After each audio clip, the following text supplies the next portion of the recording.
Before we start the meeting, before Don does his customary knock to say hello, most of you already know that tonight is actually his last evening with the Planning and Zoning Commission because he won't be here on the March 31st meeting.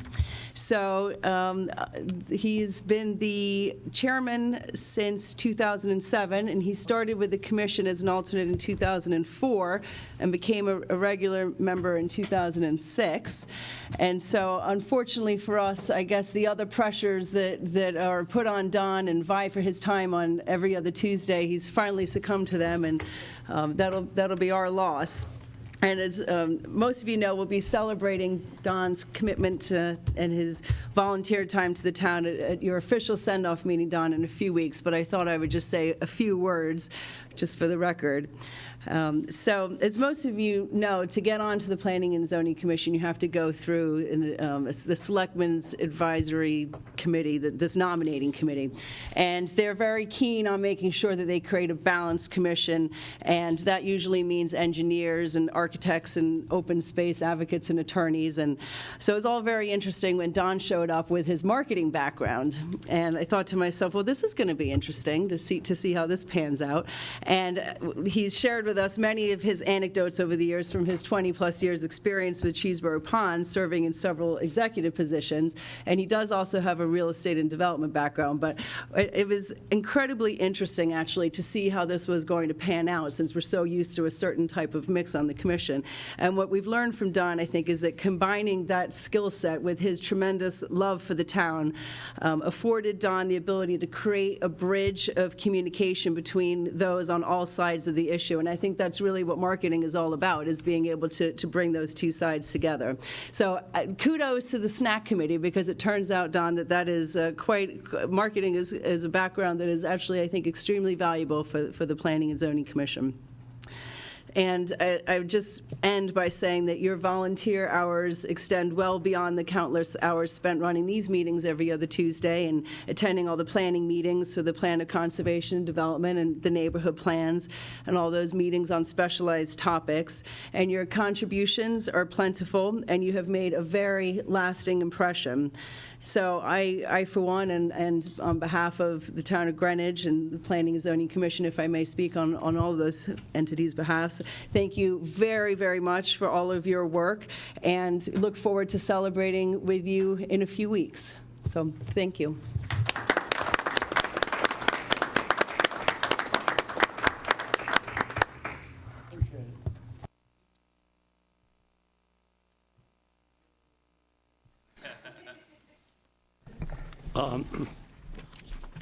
Tonight's meeting, number one, David Ogilvy application has been postponed. Number 8, the site plan, preliminary plan on 702 Steamboat Road has been postponed. The final site plan for 75 Holly Hill Lane has been postponed. And the final re-subdivision application for 303 Overlook Drive has been postponed. And I think that's it. Okay, so we'll start with the final subdivision for 187 and 191 Field Point Road. And Ms. Raymer will be sitting for me on this one. No, we have to do Lugano first. Number 2. Number 2. I missed number 2. That's why I'm retiring, you see that? Okay. Lugano Restaurant, 1392 East Putnam Avenue.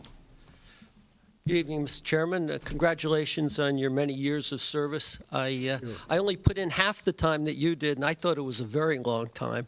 So I can imagine how much 12 years has been. But it's been a pleasure working with you and presenting to you, and hope to see you in other endeavors in the town in the future. We didn't want to overwhelm you, so we decided to keep the crowd down tonight.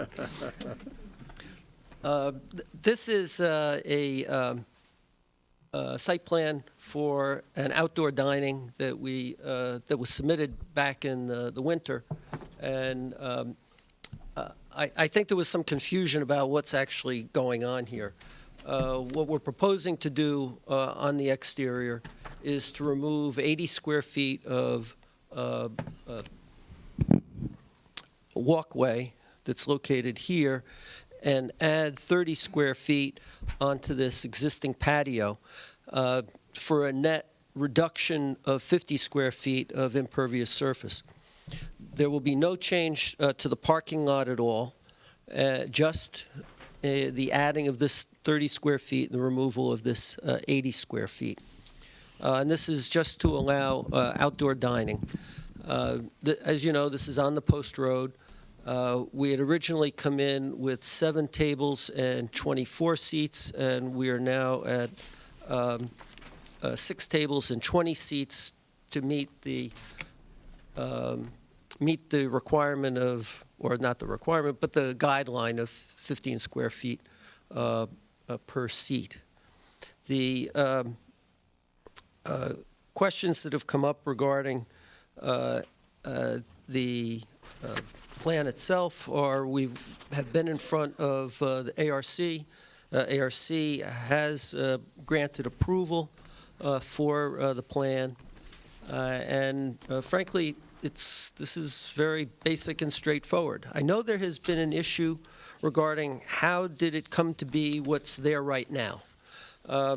First, I'd like to say that my client just took over the restaurant last year, so none of what has gone on the site, which I think occurred about 2006, has been done by the owners of Lugano's.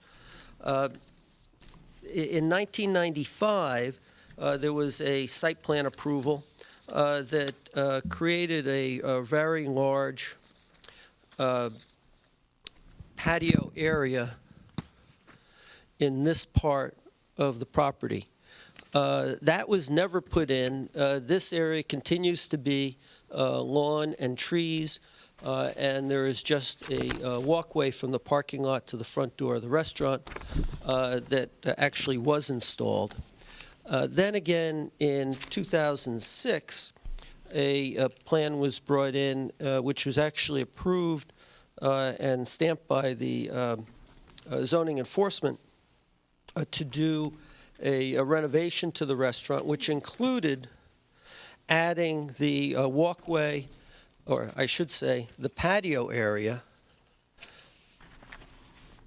which is right where we're looking to add the 30 square feet.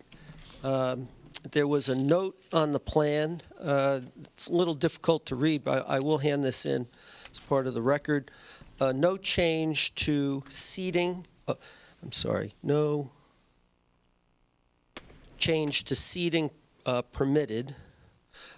Sign not included. Exterior per ARC. And this has, I have 2 pages here. It has the zoning enforcement stamp. It has a building department approved stamp. And it has the outside layout also included.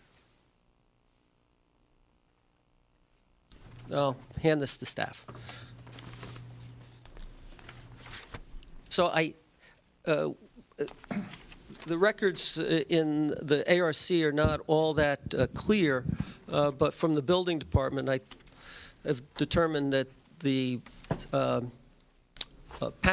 patios that are there now were done in 2006 and CO'd in 2008, and we're looking to make just this very minor change.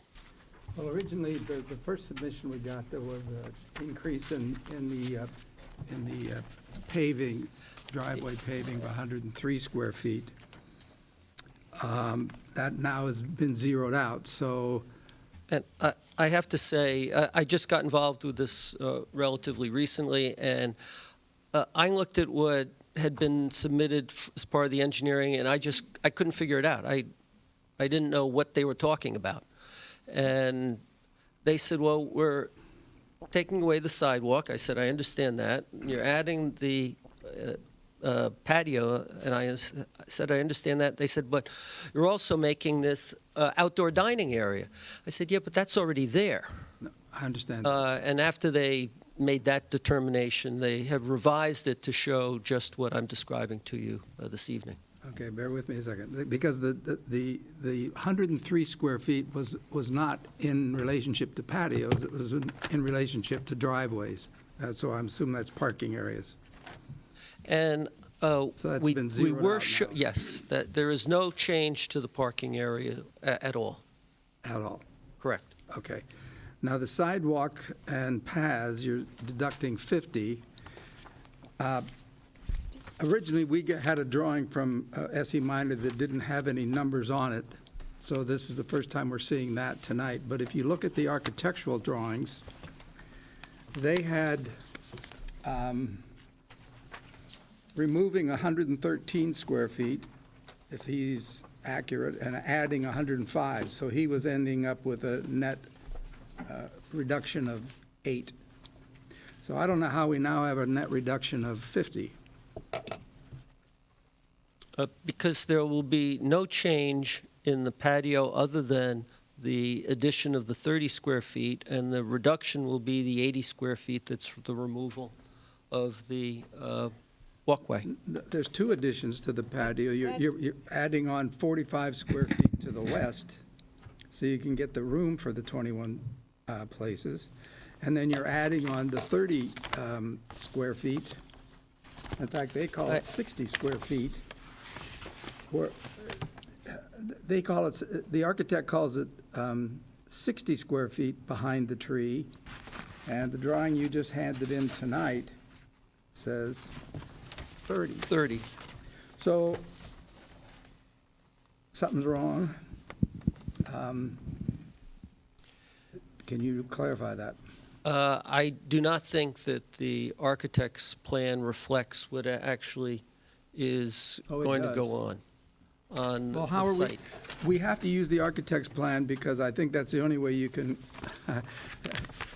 when you had 24 seats out here, it was tight, and now you've Yes. gone to 21, and it's still sort of snug. But the fact is, if you don't add on this 45 square feet to the west, there's no way you're going to be able to get this seating. And I don't see where that's noted in the engineering drawing. Actually, what they're doing is taking it off of here and adding it there, I believe, from what I can see in the architectural plans. Well, he's pretty specific. I mean, usually we don't get this kind of specificity. Yeah. But he's got it down, dimensioned, and it's pretty clear what it is. He tells us where he's removing the 113 square feet, and he shows us where he's adding the 105. Even though this has gone on for a while, I think it would be helpful if I had them revise the architectural plans and the engineering plans so that we're dealing with one plan that shows you the same thing. Right. That would be good, but it's going to have to be, it's going to have to be the architect's plan, because as I say, as it is right now, the size of the patio, unless you want to reduce the number of seats, is already really tight. And so if you take out 3 feet or 4 feet of that, you're going to lose seats. I think the best thing at this stage is to get them coordinated so that you're looking at one plan that shows you the same That would thing. be good. So if, Yeah. I don't know if we need to, I think you've run out of time is the problem.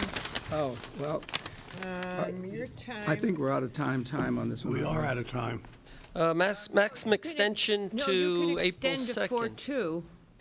You could extend it to That would be 4/2, on- and we have room on the We have 3:31 agenda. a at this 3:31 point. meeting, Tom, but we would need stuff, Mr. Hegney, we would need stuff by, the end of the week. I'll have it done immediately. Yeah, if so you that could get it in to us in tomorrow. time for the 3:30. I'll get it in so that you have Pick it them up tomorrow. tonight and get them going. Mr. Hegney? Hold on a second, Mr. Hegney, we've got more. Before you go away, I'm not going away. we received a pile. Some of it we saw by email, but basically we're, I think, all looking at this for the first time tonight. One is a supplemental report from our planner. Have you seen that? The one that I saw was the one that came out on Friday. Is that? No, we There's- have a new one as of Ah. today. There's No, a- I actually haven't So seen that. there's, I'm just trying to be partly a communicator, partly to tell you there's more to it. Okay. So, per submission, we have a pile from you, I have basically a piece of what you were describing, which I wanted to focus on. 2006, as I understand it, with the ARC process, there was a representation to ARC, both verbally and in writing, that there was going to be coverage removed so that there would be a net no gain. That is an important feature here. So, because that is what I view to be the starting place. And on the sign-off from Cindy Tominski in 2007 following that, it indicates that there will be a removal. Are you aware of that? Actually, when I looked at the plans that were actually in the building department, what we show on this plan, except for the modifications, is what I saw in the building department records, so I This didn't is what I understand. have the that need to go There was a farther. representation to ARC, which was the underpinning of their approval. There was a sign-off by Cindy Tominski that had the same concept in it. The removal did not take place. We are starting from, that removal should have happened, and we should be calculating as though it had happened. You can't act like there was not ever supposed to be that removal. Yeah, I have reached out to the architect who handled that at the time and was presenting that. I haven't been able to contact him, but certainly I'll Okay, be because able to that- do that between now and next Thursday. Because that was an express representation, and that's the basis on which she signed her document, and that's the basis on which we're operating. We're not going to ignore a planner's a representation to a planner which had her signing off. So it's Well- not okay to just then not do what was part of that structure and say, it's history. It's not history. It's the basis. And I think it's important to be able to see how that is different than what I found in the building department records, which is what's on site now. So I'll follow up on that. Okay. Any other comments? Anybody? When was the parking lot last paved? Because there, I feel that was done, 2-3 years ago or something, and it was, and what was the impetus for the valet plan? That's to be able to provide parking for all the customers on site. Okay, because I think when the parking lot was paved, I don't think it was striped. I guess that's the confusing Right. part, is what was it striped to? In other words, when you repave something per the regulations, you're supposed to come back into the commission, and I don't believe that was done. And I know that's not your clients, I understand that they Yeah, acquired the that property happened after. prior Yeah, to I my understand that, clients but, opening the restaurant. but I'm just trying to figure out, though, because it is non-conforming, it is non-conforming with respect to the coverage, so it was, when they repaved it a few years ago, I'm just wondering, was there a plan at that time? Was there a survey done at that time, and how did that change the coverage? Because what's there now, obviously, is what's there now, but that doesn't necessarily mean that it's approved, is my point. So how are you going to, I'm very concerned about going on the 31st, because I'm concerned about you getting the information needed in time for that, considering the running around that staff had to do today. I have a current survey from SE Minor. I'll find out what information they have from prior surveys. We'll also use the town's GIS. Okay, so determine what tomorrow was you're there. going to provide then the town's GIS, whatever surveys SE Minor can get, the new survey that will match with the architectural drawings? Correct. Is there anything else that the commission is expecting? I think, Ann, follow up on this inconsistency between what the ARC records have and what the building department records Just have. in general, that the numbers are moving around a lot? I'm looking to have one set of numbers to give you so that you can be satisfied that those are the correct ones. And how are you reconciling, other than just saying the last one didn't count, from the coverage numbers that show that there was an increase versus the coverage numbers now that show that there's a decrease? How are you reconciling those two? I know Mrs. Raymer was asking that, but I'm going to I mean, bring just- a representative from SC Minor with me to explain all that. And I'll also do that in a letter form, Yeah. to explain what they were measuring before and what they're measuring now, and okay, because why there was that difference. Would your client consider withdrawing and resubmitting for the April 19th meeting? Because the Good Friday, we don't have, the office is closed Friday, which means you have to come in with the material tomorrow. Doesn't leave a lot of time. No, it doesn't, but let me see what we can do. Otherwise, I understand withdrawing and resubmitting is probably more Okay. appropriate. I mean, you can always decide that on the 31st. Let me see how successful I am tomorrow. Okay, so would it be fair if you can't get it in by 3 o'clock tomorrow that you agree to withdraw, just as fairness to staff? I mean, that's really imposing quite a I'm bit. always looking to be fair to staff, Appreciate that. so yes. Mr. Higney, two things. One, we want to be clear, we understand your client is a new owner, but regrettably, what others have done before him is what we must pay attention to. The fact that he didn't know had nothing to do with it doesn't mean it didn't happen. And so I think that also pertaining to this parking lot, the same, what was it before? What coverage was there? This has been a mess. I think a previous owner came in 2010, and it didn't get cleared up, and he withdrew. And so,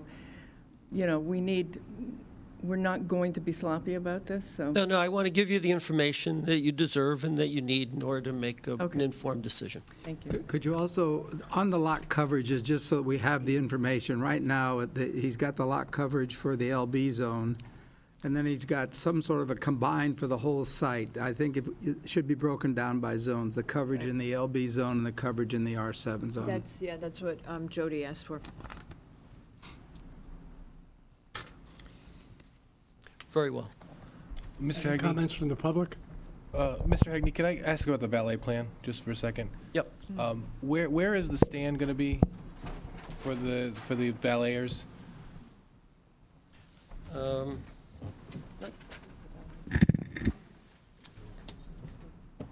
I'll have to confirm with my client, but I think it's right in what would be on the westerly side of the property. Could it be possible to investigate that and to get more on-site queuing? Because we've witnessed the cars lining up onto the street. And if we get those less cars on Route 1 and more onto the site, that would be probably helpful. Very well. Anybody else? And was that valet plan actually approved by anyone, so to speak? Was it accepted by anybody, or is that this No. is the first time you're asking for acceptance of this plan? The valet plan that we've prepared is based on what is occurring on site now. I do not know whether there was a valet plan submitted or developed previously. But this is how they park with valet. We actually photographed it so that we could use that as a way of putting it on paper. I mean, does your client feel it's necessary? Is there that much of demand that needs to be? It's, Well, in terms of but, I mean, just to meet his capacity, I mean, to the 53 cars or whatever it is, he has to do some kind of valet parking. Well, I mean, we haven't, I think we've established that there's a non-conforming parking situation here, I know, and but there has been at this restaurant but I location don't for a long recall the time. other proprietors of the restaurant having valet or needing valet, they so may I'm have just been the wondering. ones that are parking on the street, though, that we're getting some Oh, complaints I about. agree, but it's sort of like a chicken and the egg, I guess, where the valet seems to be possibly steering patrons from parking on site. And so while the parking lot is relatively sparsely parked, the restaurant seems to be full and those vehicles seem to be elsewhere in the neighborhood. And I'm just wondering if there was no valet, perhaps people would just use the parking lot more. I don't know if anyone's looked into I'll that. review that with my client, but I think there is a need for the valet there. I think going back several names on this restaurant, when I used to go there. It needed valet then. Mr. Hagney, is there seating out there now? What's out there right now? Right now, they have some benches, but there's no dining or seating out there. Okay, because I'm looking at a street view picture that's got a lot of landscape boxes and a lot of seats out there now. It has, I think they use that as a waiting area for customers. So there's chairs and things There's some chairs there, yep. in both the patio that you're working on now and the, It's more like Front stoop. sofas than chairs. okay. And this is actually right there now? They are there now, yes. But those aren't approved by anybody. They're de facto. Would that be about right? Yeah, I'm sure it's been there a long time as well. We'll see what we can get to you the next Okay, anything else? 20 hours. Okay, That's what I said, wake up the crew. okay, thank you. Item number 3, 187 Field Point Road, and Ms. Raymer will sit in for me. Thank you. Who's presenting 187 and 191 Field Point? The 60 and the 68, he never even mentioned the reduction of 68 and the increase of 60. That's totally different numbers for the same proposal. Mr. Chairman, this is an application we brought to you back in February. It is to adjust the lot line between 187 and 191 Field Point Road, just down the street from here. We had originally had the line a little differently, and we had less frontage on Field Point Road for a lot number, or for 187. And we had reviewed it with the zoning enforcement officer, and he had said that as long as we had sufficient frontage on Woodland, which is right at the top of the page, that was sufficient. And we came to the commission, and you said, no, you need to have the frontage where you're going to measure the front yard setback. And so I went back to Mr. DeAndrea, and I said, can't you do that? And he said, no. And I said, well, can you try to do that? And he said, yes. And he was able to come up with a plan that meets the 60 feet of frontage on Field Point Road. Is that the first time he ever said no and then changed his mind? He's always endeavoring to improve plans, even though the plans he brings in are good plans. So we now have 60 feet of frontage on Field Point Road for 187, and we have equalized out the square footage between the two parcels. And this has not been part of a subdivision map, and we would ask for you to make that determination that it is neither a subdivision nor a re-subdivision. Are you going to submit a map for signature? Eventually, but we will not be doing that unless we have received approval from the commission for the next two applications, and are going to be demolishing the houses, and that process will begin before we actually record any map. So that with this part of our process is dependent on what happens with the other two applications you're going to be But you reviewing. will submit a map if you get, We- if those next two applications are approved, is that what you're saying? Correct. Then you will submit a map. Correct, and that will be part of the building permit process as we file the plans with the staff to get zoning sign-off.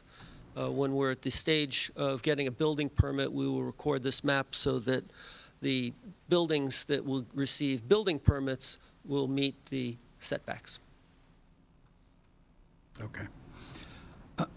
Well, I think that by making that one lot conforming to frontage, you have reduced the nonconformity of the other lot. It still remains nonconforming, but you have reduced it by shifting it to the south.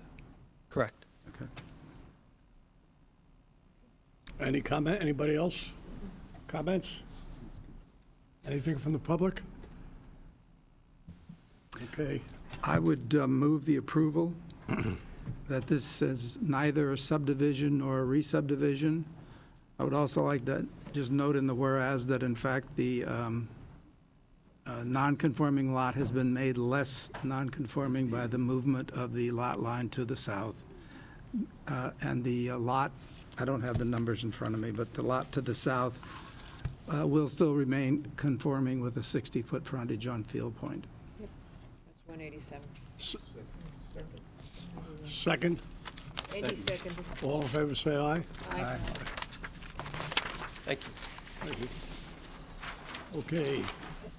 Next is 187 Field Point Road. Ms. Raymond is also sitting for me on this one. Final site plan and special permit. Excuse me, one just second. You got the, did you get it in the transcript that they will submit a map on this, if depending on the Yes. outcome of the next two? Okay, thank you. If they are going forward with the lot line division, they will. I think I forgot to say that. Sorry, that if, I understood that if they are going forward with the revision of lot lines, that he did intend to, that he agreed would submit the Thank you. Mylar for filing on land records. Good evening, Mr. Chairman, members of the commission. For the record, Tom Hegney on behalf of the applicant. We appeared before you in February with a site plan special permit for a two-family house at 187 Field Point Road, which is at the corner of Field Point Road and Woodland Drive. There is an existing two-family house there now. We're looking to demolish that and construct a new two-family house. When we appeared last time, there were a number of issues. One was on drainage. Mr. DeAndrea has met on a number of occasions with the town engineer, and there is a memo from the town engineer dated today, which states resubmit prior to building permit approval. Drainage summary report is acceptable in concept. This is as a result of Mr. DeAndrea creating detention on site, which will not impact the drainage in the street. When we were here last time, you asked us to determine where the pipes went for the storm drain and what the capacity was. And it was determined that there were a number of other properties tied in to this storm drain that comes down and then goes across the Eversource property down to Railroad Avenue.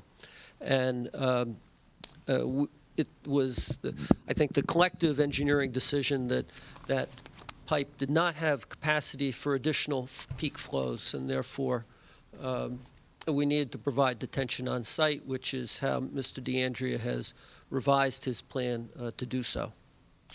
So that we will not be adding to that the drainage in that pipe, and I think that's what Mr. Marucci's memo reflects. There was also a question about sewer, and we had comments from Rich Feminella, our sewer manager, and this question, I think it's come up about whether there was an easement, because this is a private sewer line, and actually a number of the properties on Woodland Drive tie into a private sewer line that then ultimately goes to Railroad Avenue. And there's actually an easement to my client for 187 and to 191 Field Point Road, which was recorded on March 24th, 1902, in Book 91 at page 21, which gives the right to use and maintain the sewer line as it goes south to Railroad Mr. Avenue. Where Haley, does that, can we have a copy of that? Do you have a copy of that document? I do. That one, yeah, that's fine, just for the, so we have a, Just let me, are you saying that the sewer line comes from Woodland, goes through the property, and then exits down on Railroad? I think that it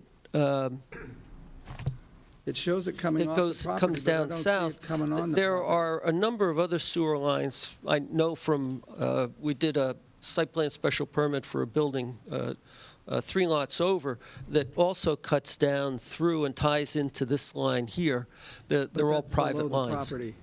Yeah. Mr. DeAndrea, do you know where that sewer line is? Can you show us? Yeah. Before you leave, Mr. Hagnig, could you make sure that on that map you're going to submit, all these easements get shown? Certainly. The sewer easements, and so, plus there's, on the basis of this, there needs to be a number of cross easements between the two properties for traffic, access, sewer lines, and so forth. So Yes, what we have done in the past is, although these are in separate entities, Right. they are controlled by the same family.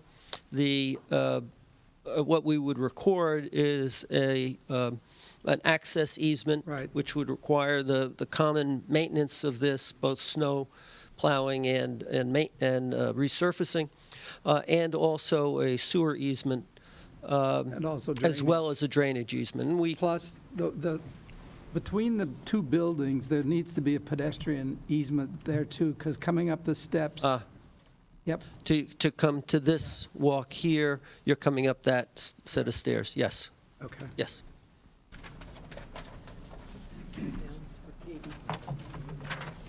Mr. DeAndrea is here to review the sewer with you. Oh, that's a good idea. Katie, here's the easement. It's not that complicated, but I'll try my best to confuse you. The sewer was marked by Highland Sewer. My name is Tony DeAndrea, and I'm the engineer for the applicants. And we've been working very hard with the engineering department and sewer department to make this project a good plan. And what we found was that we traced the sewer line, and it does meander to the south across Mr. Hart's property and then further down. Where does it And start? ultimately, excuse me? Where does it start? Does it start on? It starts on our, it serves this property, okay? What Tom was referring to is that later on, the properties along Woodland also meander along the north side of those So properties. this line serves 4 properties, It continues on down, 2 below it. yes, and then ultimately connects to the main in Oldfield Point Road or Railroad Avenue, whichever. The drawing you gave us wasn't too clear about that. We only gave you this portion of it, Okay. right? I don't know what else we had given you, but we had, No, I knew that part of it, but whoever did this green drawing, that probably came from Mr. Paminella's office. this one, isn't Yeah, that? that's yours? well, that's another piece. That came from, That was in your packet. yeah, but that came from our efforts with the DPW to address the drainage Oh, issues. So you did, okay. Mr. DeAndrea, how many properties are served by this? I honestly don't know the answer to that. Okay, so, Well, but we know for sure it's the 4. It's at least 4, because Yeah. if it starts on this Yes. property, There were 2 these buildings, 2, and then there's 2 Mr. more Hart, shown yep. on the map below it to get to Railroad. but I don't know actually how many, because then the line continues. When I met with Okay. Richard Feminella and Chris Mandris, you know, this like, we know about it, but it's all over the place, and there's not much you can do about it. So we had Highland trace it. It's in decent condition. Richard has asked us to do more. Most likely that ends up having to line it so that we don't have any more It looks breaks. like it comes to something here and then just goes this way. It's the way it's shown on this drawing, anyway. Right, that's what I was saying. It meanders down along the edge of Railroad Avenue and ultimately connects to the system there. But it also, from what we understand with Richard, is that Comes it's off- not really a straight line. Oh, It- well, it- okay. It meanders. So we come across to the south, connect to the line. But in which- principle. Which goes along the north side of Railroad. And as Tom points out, it's very old, so it's been there a long time. Mr. The, DeAndrea, you said that you would reline the, Typically, what happens when we don't have physical access to excavate, and Tom can talk about whether or not we actually can do that, so we're going to have to work out a deal with the neighbors and the owners, but oftentimes we just line it if it's an old how line. far would you do the relining? Would it be all the way to the main? That would be Sewer line? really a negotiation between us and the sewer department as to where the evaluation by Highland shows that there's damage or need of repair. Sometimes it's just sometimes we replace a piece and then line a piece and the rest of it's okay. It's all going to be under discussion with Richard at thank some you. point. It obviously involves a lot of other properties that we have to negotiate with. Thank you. This is not an uncommon occurrence when you go for a building permit. It's part of the building permit process while you're dealing with highway and you're dealing with sewer. Things like having to put in the granite curb and get the highway permit to cut that curb in. And the sewer, not just the reconnect, but first the disconnect, which is a separate permit required by sewer as part of the demolition process, and then a reconnect as part of the building permit process. So it works. The system works. But Mr. Femnella did say these properties will, the sanitary sewer will require replacement. Those are the words he uses. Yeah, in that. and that sometimes is dealt with, as Mr. DeAndrea said, with lining it to make sure that it is. The two concerns that the sewer department has. One is that the sewer just getting out of the system. The other is that there's a great deal of infiltration, which is a significant issue that the town has. You don't want water going in, particularly during storms, into your sewer system, which overloads the sewer plant in Grass Island. And that is a real concern to have and something that they continue to address on every single property that comes in. Well, in this central Greenwich area, I mean, these private sewer lines are everywhere. And they were all put in, 100 years ago. Exactly. So it's clay, right? This Something one, like that. it's, it talks about that it was already there at the time the sewer easement was filed. The other issue that came up, I'm going to now ask Mr. Rydberg to discuss, is the roof line. Right. And the new design. Well, but before, do you know, has this been reviewed with the CEO? Yes. In fact, So he's Mr. Rydberg and I met with Mr. Kuchar on it. This was not the first design we gave him after the February meeting. We went through several iterations, and we weren't meeting the plan to his satisfaction in terms of how he reads the regulation. Now, I would add that he had agreed that the 60 feet of frontage on Field Point Road was not necessary as part of the prior application, and we thought that was a good decision, but you overruled him. This one we didn't think was such a good decision, and we were looking for you to overrule him on that one as well, because we thought that the design that we had, that we brought to you in February, was a much better design than what we have now. This meets the We don't know anything about regulations. design. We have blinders on. There are enough of you with a architectural background on this commission to be thinking about design, and I know, but and can't frankly, talk to you about if I we can't can paraphrase Mr. Rydberg's attitude on this, the prior design was superior to this, but this is what meets the regulations.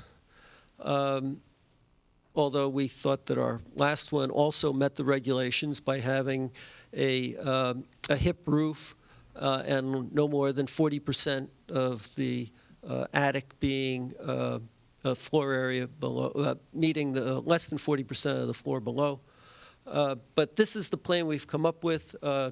It has been reviewed by the zoning enforcement officer and meets his interpretation of the regulation. Mr. Rydberg, as Mr. Maitland said, we can't address the aesthetic issues of the architectural design, but in terms of the special permit consideration and what's more consistent with the neighborhood, that's a factor that comes into our decisions. So if you could talk in terms of that, it would be helpful to us.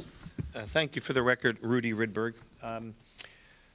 Tom did say many of the things that I wanted to say. No need to reiterate them. That's fine.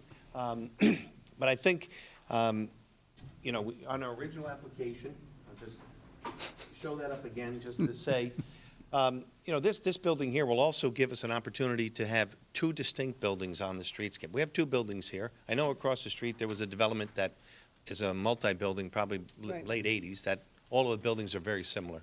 Right. We would still like to have two distinct buildings on the site.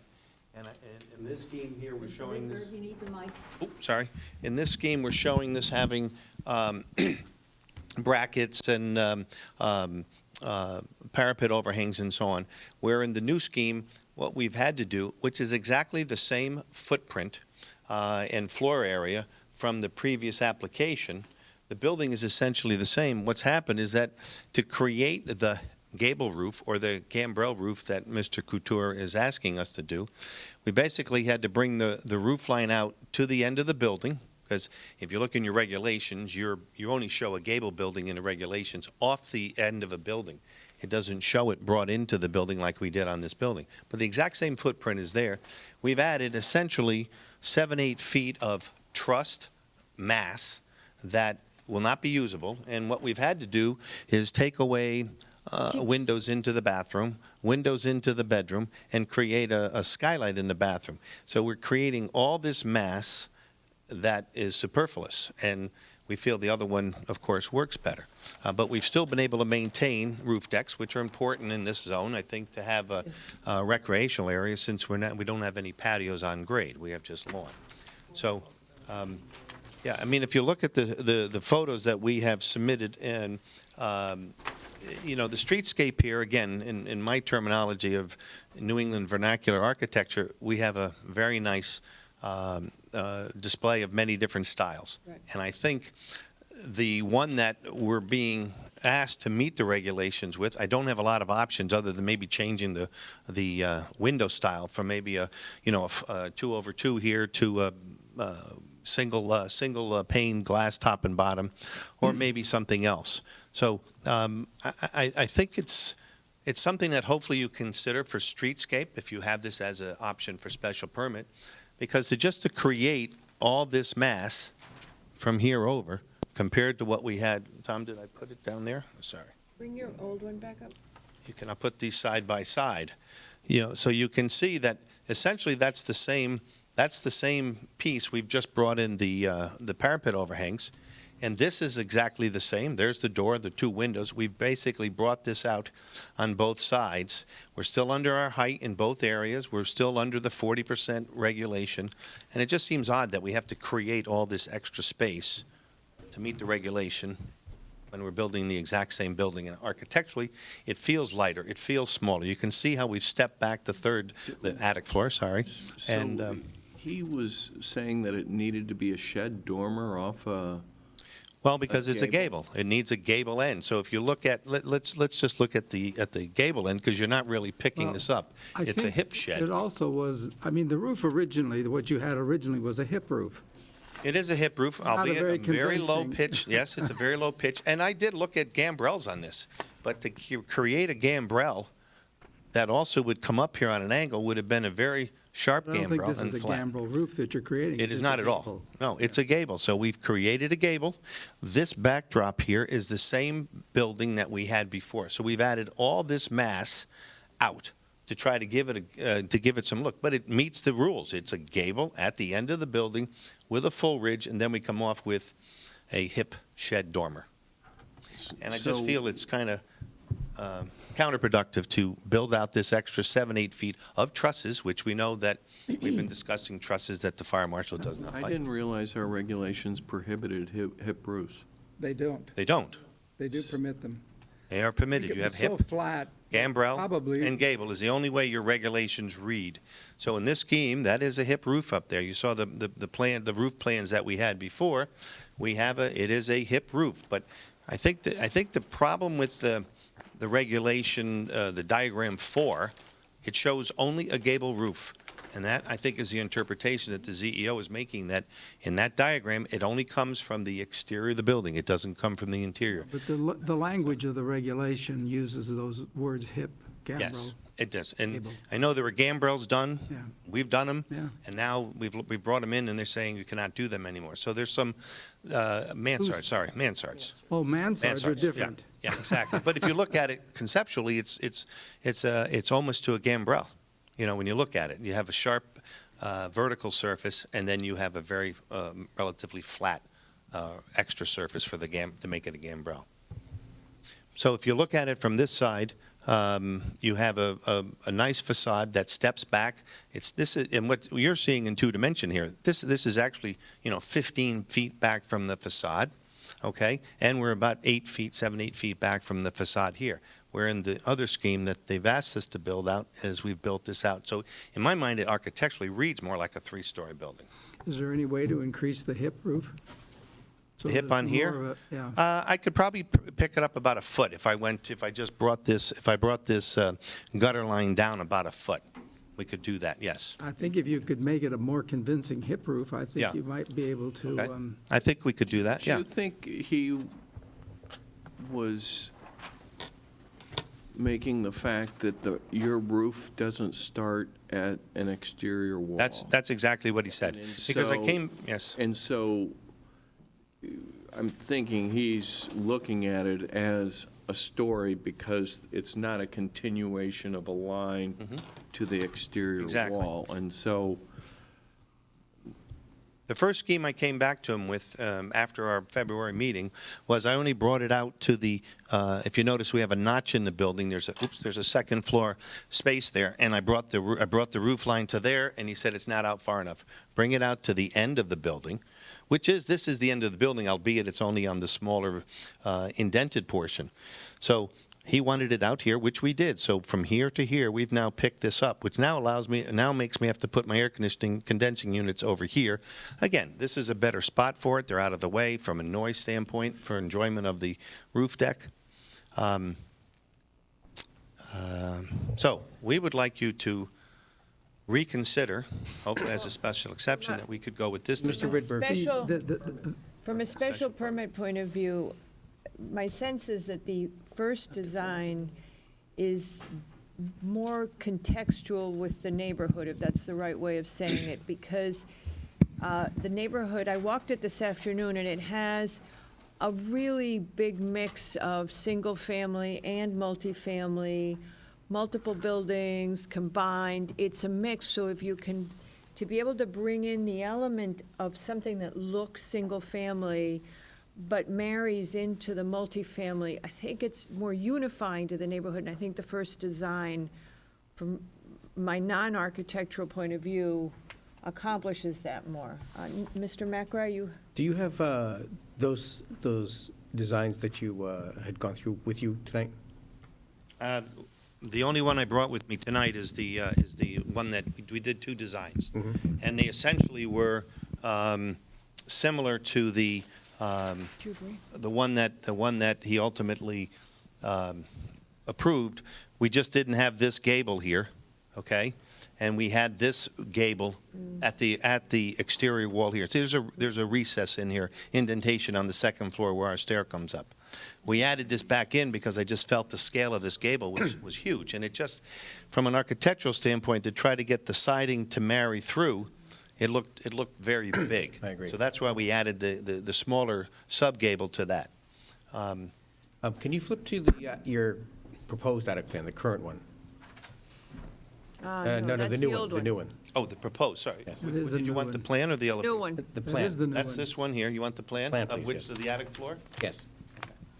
Our packages actually included the old FAR drawings, and I was looking at that in comparison to the new attic plan, and I'm a little confused as to an area that looks like it wasn't counted or was not supposed to be counted, but I think might be, and it's the small cheek walls right adjacent to the bedrooms. Yeah, that area there. I've trust all that in this new scheme to avoid any FAR. We have no FAR left. Okay. So to create that, to It seems that the slope of the roof comes down and on the drawings, but that space that's right there where your pen is, no, inside, this one. right there, yeah. it seems that from the elevations, the plans, and This should the probably, FAR. this should probably extend a little further out in plan, because this is the gable that's coming down to the roof line. So the gable is that That's wide. the width of the gable right there. No, the width from the floor plan, from the bedrooms and the space. Correct, right here. No, vertically on your page.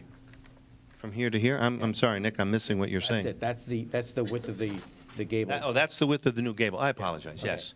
And it goes This straight is down, about but 7 feet. What I'm seeing and what I'm thinking is that as it goes down in the slope, what I'm seeing there is different from what the FAR is. And I think that actually goes back to, I think one of the main issues that we were talking about this roof, is that you're doing this, actually putting these gables on to make a relationship to this floor plan. And I think even though you're saying you're trusting it, that kind of stuff, I think that FAR needs to be taken a look at again to see if it actually really does work.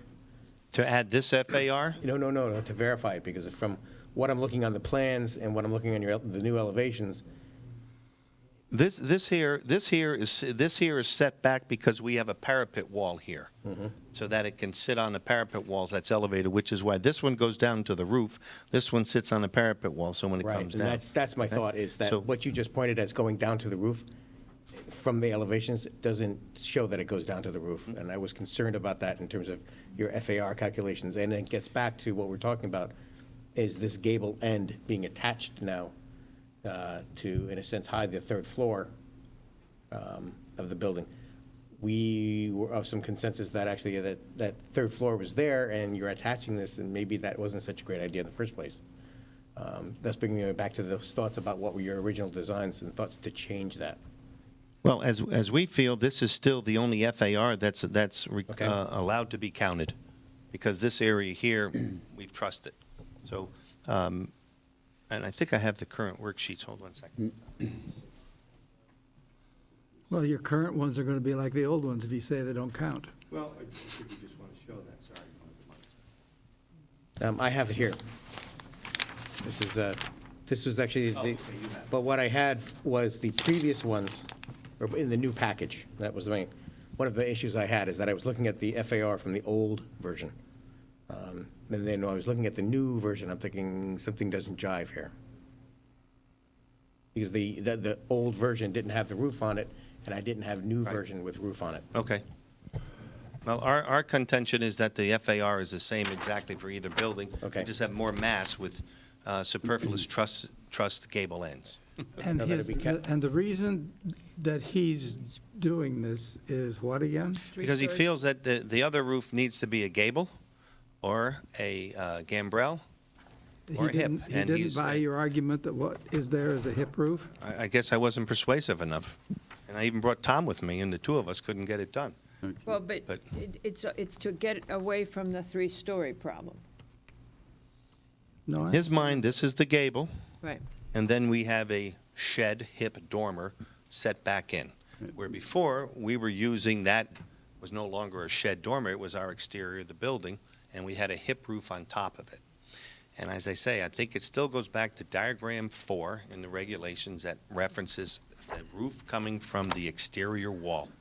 And because we weren't at the exterior wall, we were at the inboard of the roof. If you have it there, you'll see But it. I think the point is, the roof line needs to start at the top of the second floor. Which it does. And go up from there, whether it's inboard a little bit or exterior, but it has to start at the top of the second floor. It can't start at the top of the third floor. And that's where. And that's what Jody was That's saying. what I'm concerned about, is your original proposal makes it look like a third floor because there's no connection to make it look like an attic. Gotcha. That is how the zoning enforcement officer read it. We went back through a memo that Jim Maloney had written in 2008, which said you have to have a hip gambrel or gable roof, but it doesn't say that it has to tie into the ceiling joists of the second floor, but that is how the diagram That's how the reads diagram- in the regulations. I mean, that's, Well, the diagram is only descriptive because it only shows one shape. It doesn't show I either a guess- gambrel or it doesn't show a hip roof. So I think it's, and I don't know, that's, but the key to it is whether, I mean, I think what it is that reads that is a story above grade unless it doesn't exceed 40% of the floor below. And that was always assumed that it would be an attic shape. I don't Using think a it was ever gable. assumed that it and- would be like a separate structure sitting on the, Yeah. and I we- don't know how, we see 2% of the houses built in the town of Greenwich, so I have no idea how many times Jody has had, to do this kind of interpretation. because So- this, to me, appears more like an elevator. Now we're seeing houses and buildings with an elevator overrun to give roof access, and I think we limit that to 20%, right? Not 40%? I guess our point here is we have designed it to meet the zoning enforcement officer's interpretation of the regulations. We feel that the other design is better in terms of scale and in terms of overall design of the building. But our client wants to move forward with the construction, and so we've brought in something that does meet the CEO's approval. Well, and the issue is, we don't want to open that door to the, Mr. Fox we were just talking about it, to the slippery slope of the third story. That's the concern here, so, I think that the issue that controls that, though, is that it cannot be greater than 40% of the floor below. no, I get that. And that's why Mr. it's Mr. Vitru's- Rydberg was really careful in how he designed it, and the entire half-story sits back off of the edge of the building, which also makes it appear smaller. Mr. Rydberg, I'd just like to ask one question, just mainly for my own clarification, but looking at this third floor plan, if the apartment, if these two spaces, one east and one west, if the east one shifted up to the outside wall and the west one shifted down to the south wall, would that help you at all? I'd have to look to see What an how my stair would work from the floor below. Well, Interesting maybe you do idea. it the other way, but Interesting question. idea. does that help you at all in getting Because around the it regulations? changes the angle of the roof lines because you've gone like this. Well, it also gets you out to the outside wall, and you're still using Yeah, the same FAR. very You're interesting. getting rid of those trust areas. Well, we It could is a certainly look at it. I reconfiguration. think that the consideration I kept seeing was that if we brought up a vertical wall at the exterior of the building, it would then read as 3 stories above grade. Plus, we have the below-grade garage. So I know Jody called this, he said, to me, this is a 3.5-story building.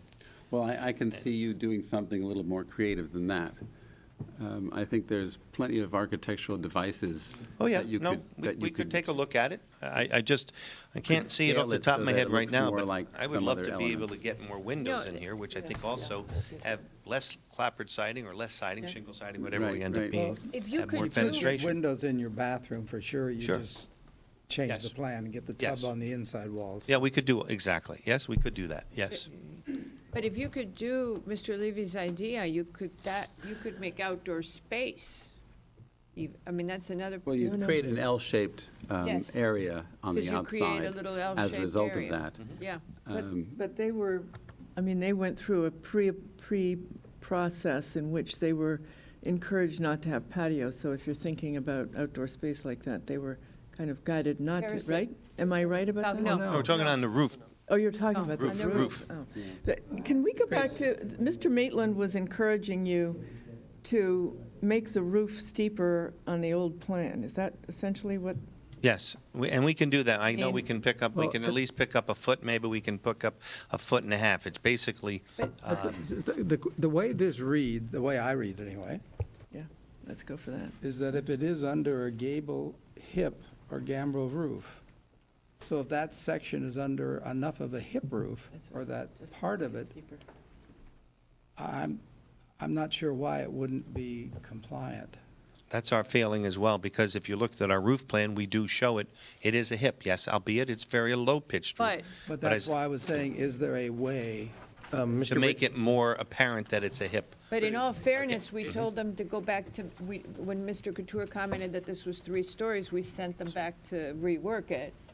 So this is why they've reworked it. Oh, no, I understand that, and as I say, I'm very reluctant to overrule Jody on this, because Yes. we see 1% or 2% of the houses in the town of Greenwich. Right. He sees 100% of them. Good point. And for us to start making kind of ad hoc, de novo decisions on these things is not, Ad hoc and de novo? I know. Listen, I got them both in there, it's those are Yeah. the only ones I know. Mr. Whitberg, do you I have can't your use that again sections tonight. from your old plan? The last one we saw. Two times ago, or just this recent one? The last one we saw. The original, 224. I mean, and Andy said. page A50. You're referencing the one That's that's, it. That's the one. referencing the one that's Right. so you- 224. You've got an interior dimension of 711-ish for that third area, that area. Right. My assumption is that your head heights for your windows and doors are at 6'8"? On the attic floor there at 6'8", right. So there is actually a good portion of room where you can actually bring your, We the talked about pitch. bringing it down at least a foot, maybe I could bring it a little bit more, and that would, we would, because this space up here probably would not be, we wouldn't necessarily even need a flat ceiling. We could have a pitch ceiling in there to give the feeling of more height inside, and we could drop this lower. Right. And then our roof rafters would be our ceiling joists. and Sorry. are you at the maximum height of the building? We are probably about 3 inches below. So you've got 3 inches to go up and you've got a foot and a half to go down. Yeah, So so then we you have could room actually- to, yeah, we have room to detail that out. To make it a significantly more pitched hip on all Exactly, yes. all four sides. Yes. I think that pitch has to continue down to an exterior wall. Again, I think that the whole intent is for that attic space to be buried inside a roof structure. And this that roof is sitting above it. And so it's not a good section to do it, but Tom, I think, is drawing what I was talking about, right. So you're trying to give the illusion that that attic space, and we're talking about it in terms of FAR, it's space inside a volume that normally would have been there. And you're, from the road, you're trying to make it look like it goes away.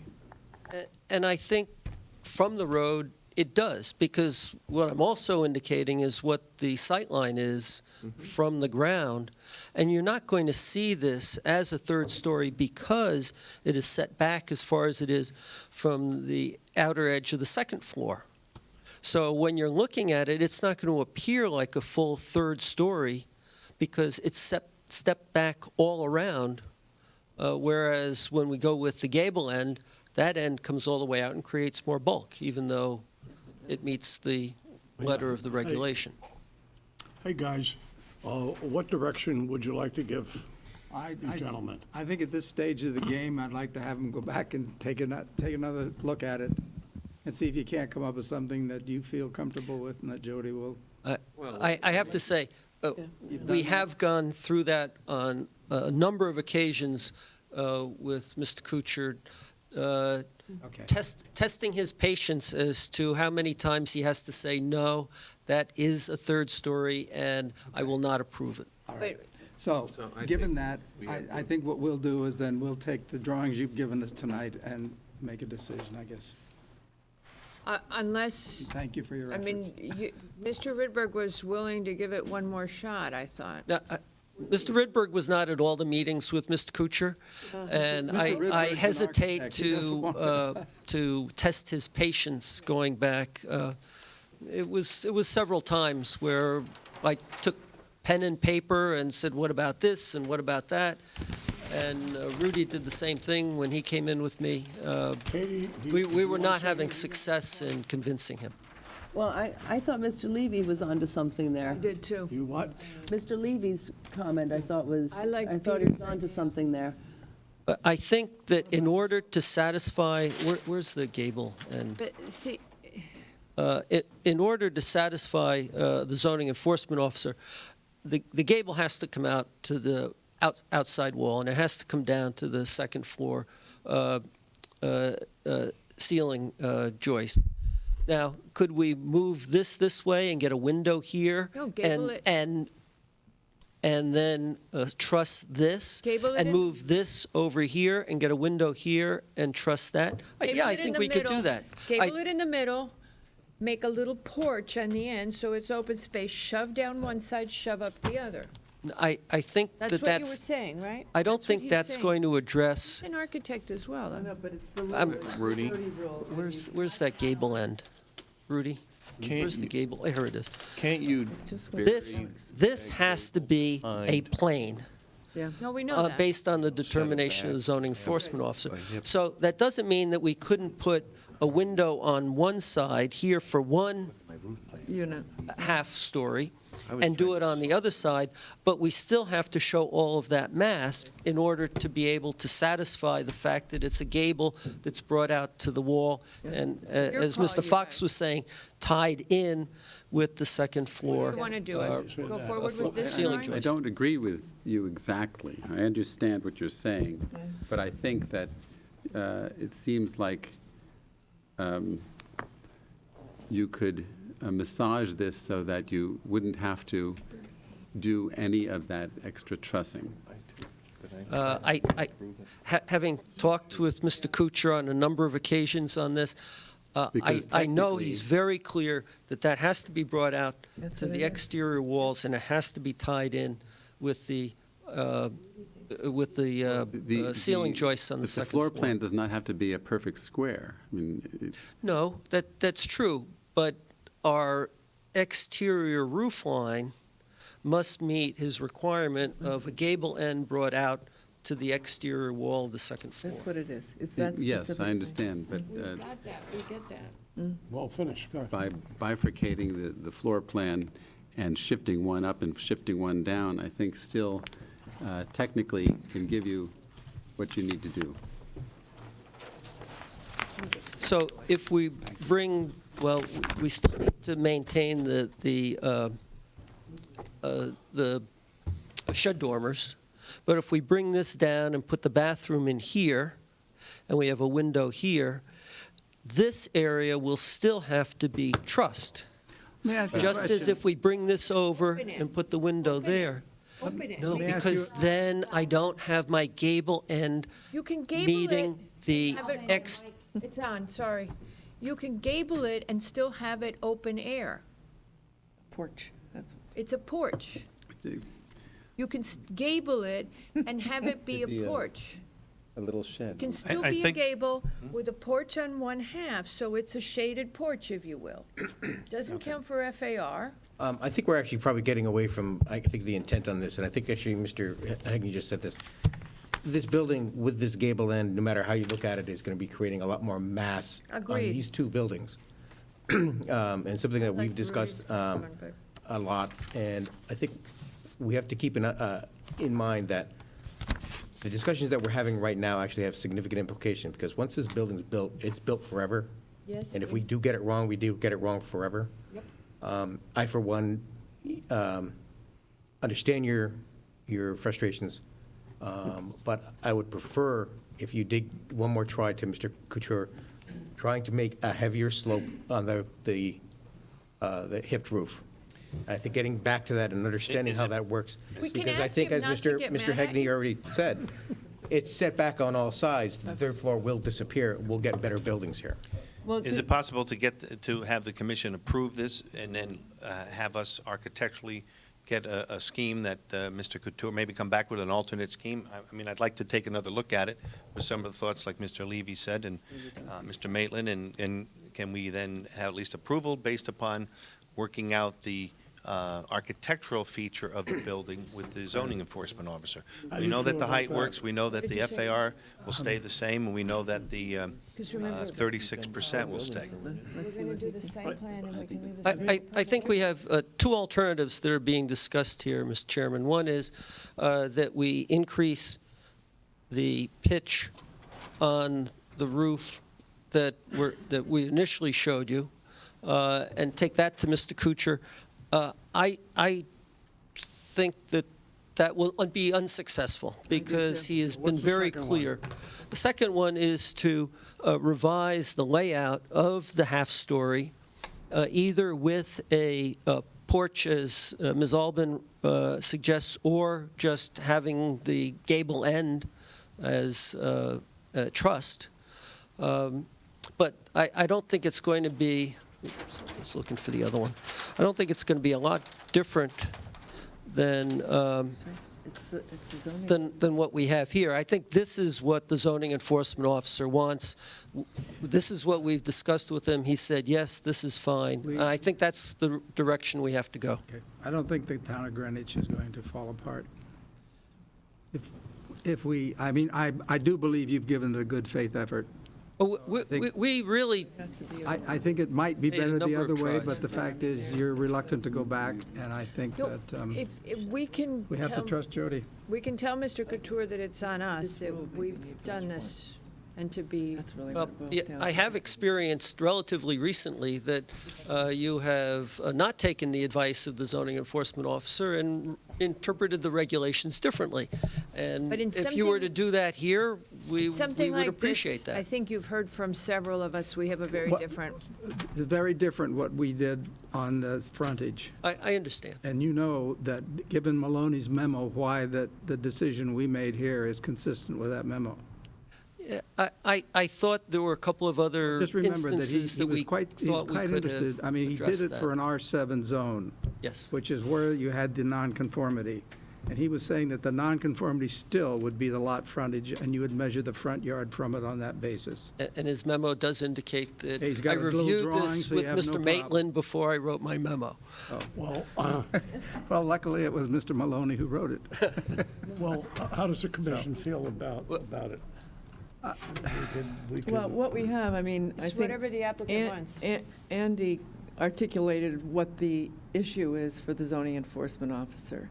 Yep. And, you know, this is probably a very good argument for us to review the reg, because I think there's a sense of uniformity here that we all think your first design was better. I mean, but that doesn't mean we can just blow off the reg. We're in a dilemma there, and Well, we would not have brought this design no. to you if Yep. we thought that it would not work. We believe that it works. It Right, makes our client in a position to move ahead, and it meets Exactly. the letter of the law. yep. And How do you I feel would about that? just love to have you I mean, take that's- another shot at it after approval. Well, let him- We certainly can after approval.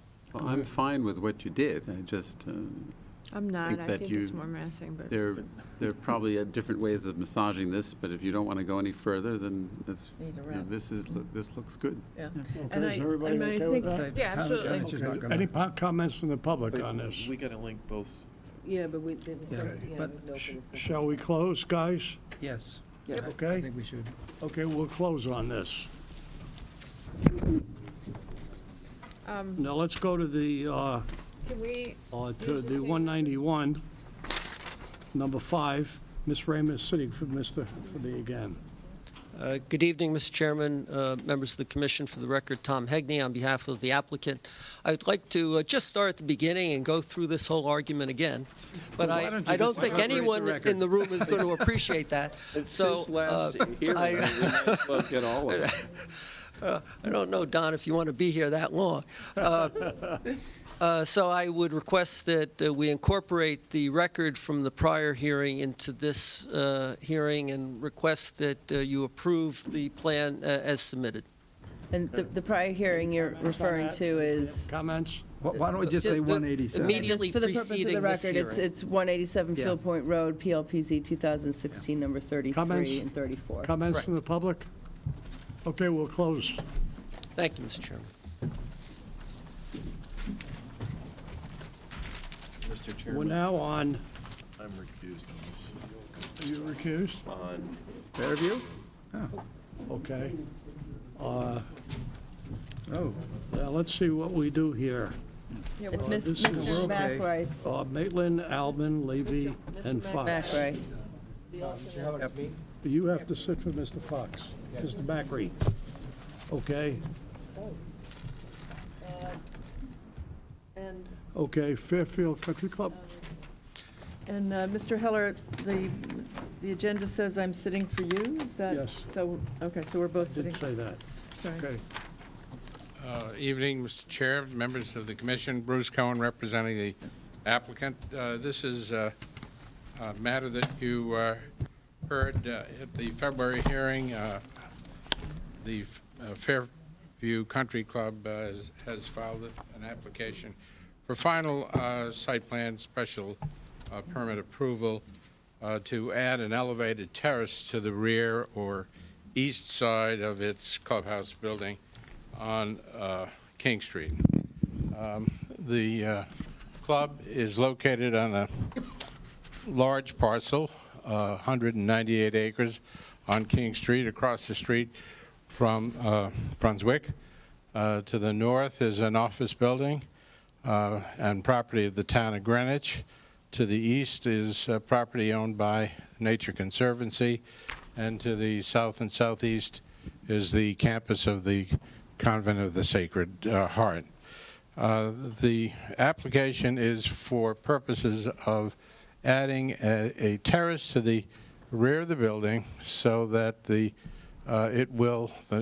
upper level of the terrace, which is immediately adjacent to the club's dining room, as you can see from this rendered perspective, will flow out from the dining room and allow, for the first time, outdoor seating for the club members to enjoy that nice view over the golf course. When we were before you at the February meeting, a number of items were noted. The first, of course, is that a special exception was required for this club use in this zone. We appeared before the Board of Appeals, and the special exception was granted. We had to appear before ARC, and that was done. The Architectural Review Committee approved the plans as noted, asked us to address a number of comments before construction drawings. I guess to move things along, I'll just address some staff comments. One comment had to do with Health Department approval for new kitchen facilities. Of course, we'll do that. And someone noted that there was an outdoor grill that needed to be reviewed. That actually was just a location. It wasn't a permanent grill. It was a place where the club intends to bring a portable grill out occasionally, so it doesn't require any health department. exactly. Whatever health department approvals we need, we'll of course apply for. We received this afternoon a note from the state DEEP stating that the DEEP does not have any concerns with the proposed expansion as long as the new conditions don't result in any increased wastewater flows. We're not changing any flow, and I'll leave a couple of copies of that note from DEEP with the staff. And I think the last comment was from Conservation suggesting, Or native species. well, suggesting a butterfly garden was what they specifically asked about. I think We'll take a look at the native species, but we don't want to have a butterfly garden I because think let's leave it at native species. done. There was another comment that came up, which was regarding the membership. Not Current- any, Current membership is, about 300, and that won't change. and that will not change, okay, and that we will make that comment, What's your comment? that the current membership is 300 and that the applicant is representing that this will not change. As a whereas, yes. Yes. Any other questions? Is the membership capped by the zoning board of appeals? No. No. No, that's why we can only do it as a whereas at this point. Patrick raised the point that normally when ZBA would have said something, apparently they didn't raise the membership question when they reviewed it. There were no conditions at all to Yeah. the approval. Mr. Cohen, also, sorry, that was also on the prior exception, right? There were no limitations on the. Correct. Okay. That's correct. That's my understanding. I just wanted to make sure it was on the record. Yes, you're right. Any other questions? Don't think so. Anybody? Any comments from the public? Okay, we'll close. Thank you.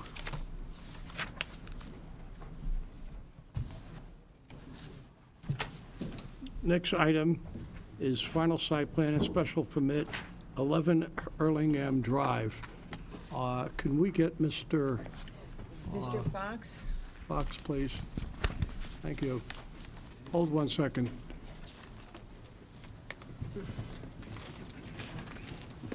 Just standing up while we're waiting for Andy.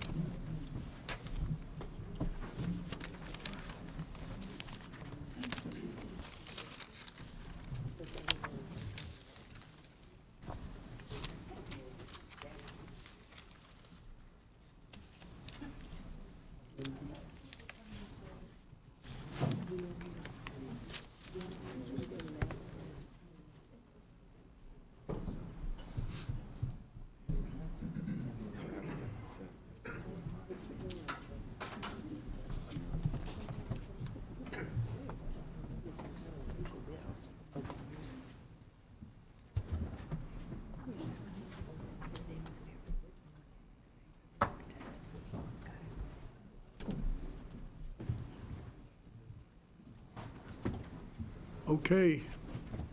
Good evening, Mr. Chairman, members of the commission. For the record, Tom Hegney on behalf of the applicant. This is a property in Conyers Farm.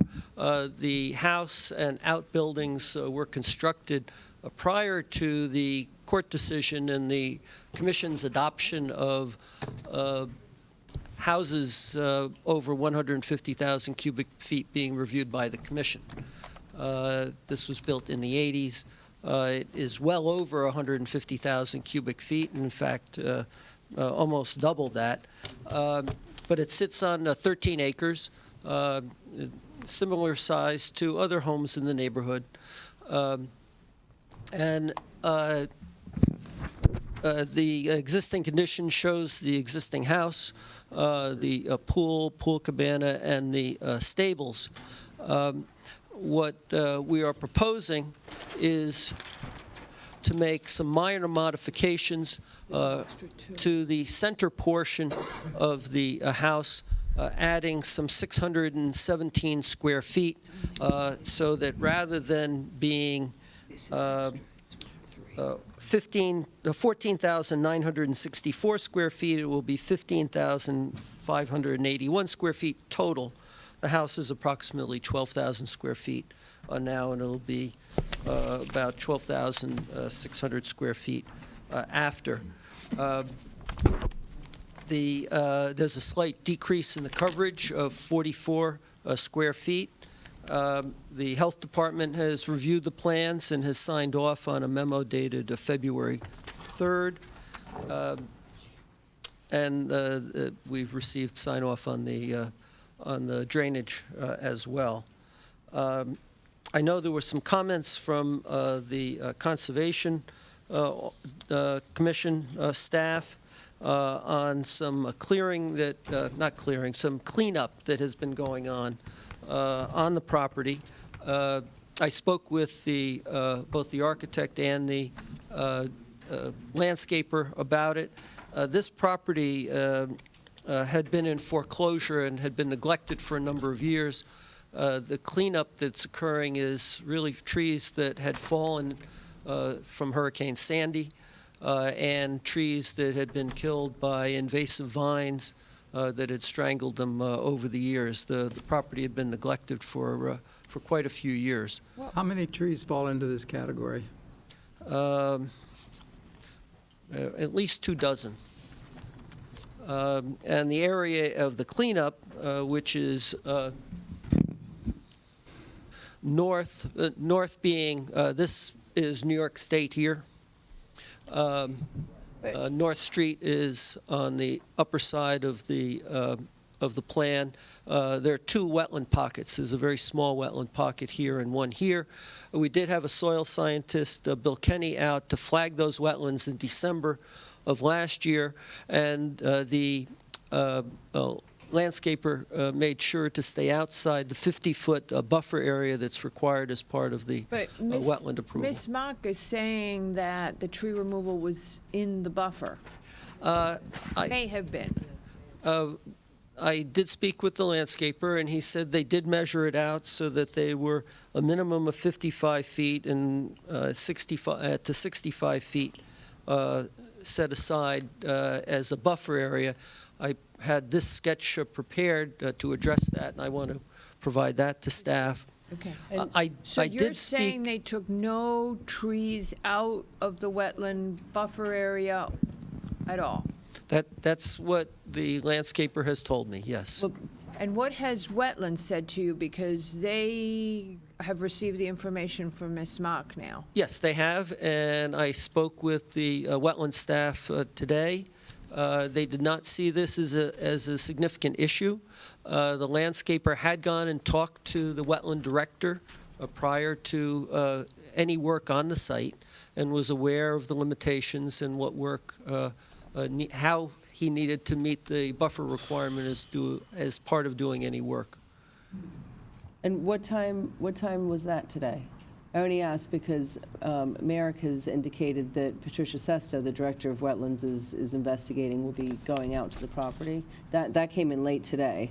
I spoke with them about 10:30 this morning. I spoke with Doreen Carroll Andrews, who then spoke with Director Sesto about that time. Well, look, there's another, okay, so we understand right now that Director Sesta is going out to the property to investigate. And the other thing is your construction access issue that Ms. Mock raises? Well, the construction is in this area here, in the center of the existing house. Okay, she says in her comments, the map shows a single construction access. However, there was a network of access ways created during the site clearing operation. One of them is in close proximity or possibly over the existing septic. I did speak with the landscaper about that. He is aware of where the septic system is, which is in this area right here, and will be protecting it. This isn't a will be, though. This is a, Yeah, what what's has been happened? done. This is a what? What The- did she say? You can't just If say in we're gonna fact fix the problem. We need to find out if The they've wetland damaged the septic. office requires a further review Yeah. based on the work that's been done. It has really nothing to do with this Got that. application.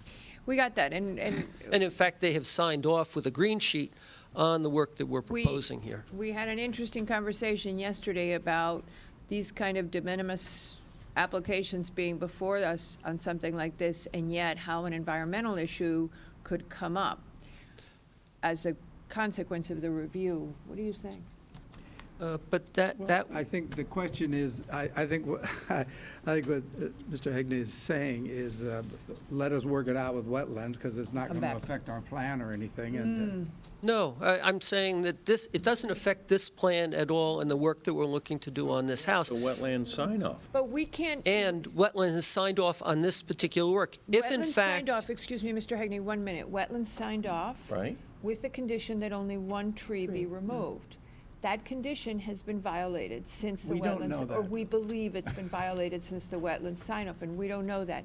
Without a valid, with a violation on the wetlands sign-off, There isn't there's no There is. written violation. well, Alexandra is saying that there is. No, she's saying that there She's may not. be. She's There saying could be, there's no active violation. not clear. Not clear. I mean, given the email communication with Merrick, which says Sesto is going out there to look at it, there's a pending situation with. I mean, the worst-case scenario would be if you violated your own regulations, which does require the wetland sign-off, as you know, and so. Exactly. We have it. Well, We you have have it, it but on, there's on a- a condition that may have changed. Exactly. There's a condition of the wetlands sign-off that may have been violated. If we don't know the answer to that, we don't know that we have a valid wetland sign-off. Exactly. There's no harm in waiting. I mean, we have the time to do I it. mean, we're sorry, but uh, 331. you have a separate agency in town, the Inland Wetlands and Watercourses Agency, that protects the wetlands. And we can't go And ahead without them. That's our right. for the particular application that is pending before you. And the application that's pending before you is not clearing in the area on the southerly part of the property. It's for the reconstruction and 617 square foot addition to the house. Mr. Hegney, this application that's before us has a wetland sign-off with a condition that may have been violated. Therefore, it affects the application that's before us. I don't know what else to say to you. I, Mr. Hegney, if you come back in a week, Yeah. and we, The only problem is it wasn't noticed for the Oh. 3:30, for the 3:31 meeting. Well, I know, but we told someone else to come back, and we hadn't. That's not a legal Oh, ad regular. issue. Yeah. It's a it regular would meeting. need to have been posted in the paper Posted. already to meet the statutory notice We requirement. can't condition on approval if we don't know that wetlands is signed off. I'm sorry. The We can the close wetland agency, regardless of whatever you do, the wetland agency is going to investigate this and take their own steps, But our which will regu- have nothing to do with the application that is pending But our before you. regu- Our Regulation. regulations say that we need the wetlands approval, which we have. But we don't know that it's valid. We have But- been given information that the wetlands what approval we has could do been is violated. close it I think- and discuss, close is it. all I'm saying. Close it and discuss what we'd like to do about it. Exactly. Well, that's at the, Condition it. I'd like to participate in that discussion, I though. was going to say that's at the risk of the applicant, because if you closed it and everything's fine, you could theoretically take action next week, but if everything's not fine, then Mr. Hegney may be out of luck, so. Yeah, I'm not sure we that's- should Okay. close it. And the Okay. other Well- thing is, if we close it, we don't have the full commission discussing it. Well, I would like to have a discussion on that particular issue, because a green sheet has been issued by the wetland agency for the particular plans that are before you and are being considered by you for a site plan special permit approval. They are nowhere near wetlands. The fact that there was a landscaper doing a cleanup of storm damage on the site on another completely unrelated portion of the property, I don't think impacts your decision. And whether you approve this or don't approve it, the wetland agency will go ahead and do their thing anyway, because that's what they do. But we are required to have a valid wetlands. We I do. mean, I keep saying, but you do it may have have been that. violated. I'm Let- sorry. Let me just, can I just read her statement here? Yeah, This memo is dated on the 16th of March. right. And it says, I met with Patricia Sesto, IWWA Director, who signed off on a green sheet, removal of a single tree. This clearing is, now, that's a fact, but now comes opinion. This clearing is much more intensive than a single tree. Well, obviously, if you're removing dead trees and things like that, it might be. So Keep she going. just says, Keep it going. is suspected that the protected 50-foot wetland buffer situated within the southern section was impacted. Now, if this was done prior to writing a memo on the 16th, how come we're sitting here on the 22nd with nothing from IWWA? Because mean, they had a what- chance to, Katie, because they got this went no, out. no, this says, I met with her and told her. Right, and Katie was told this afternoon that Patricia Sesto is going out to investigate the site. Right, this is from Merrick. She's following up and Yeah. investigating. So we know that Director Sesto's concerned, and she's gonna go out Exactly. and look at what happened. That's exactly So. it. Oh, my if- God. All right. But why didn't she go out and investigate after the meeting? I don't know, we don't know the What's- answer to that question, that's not what our regulations say.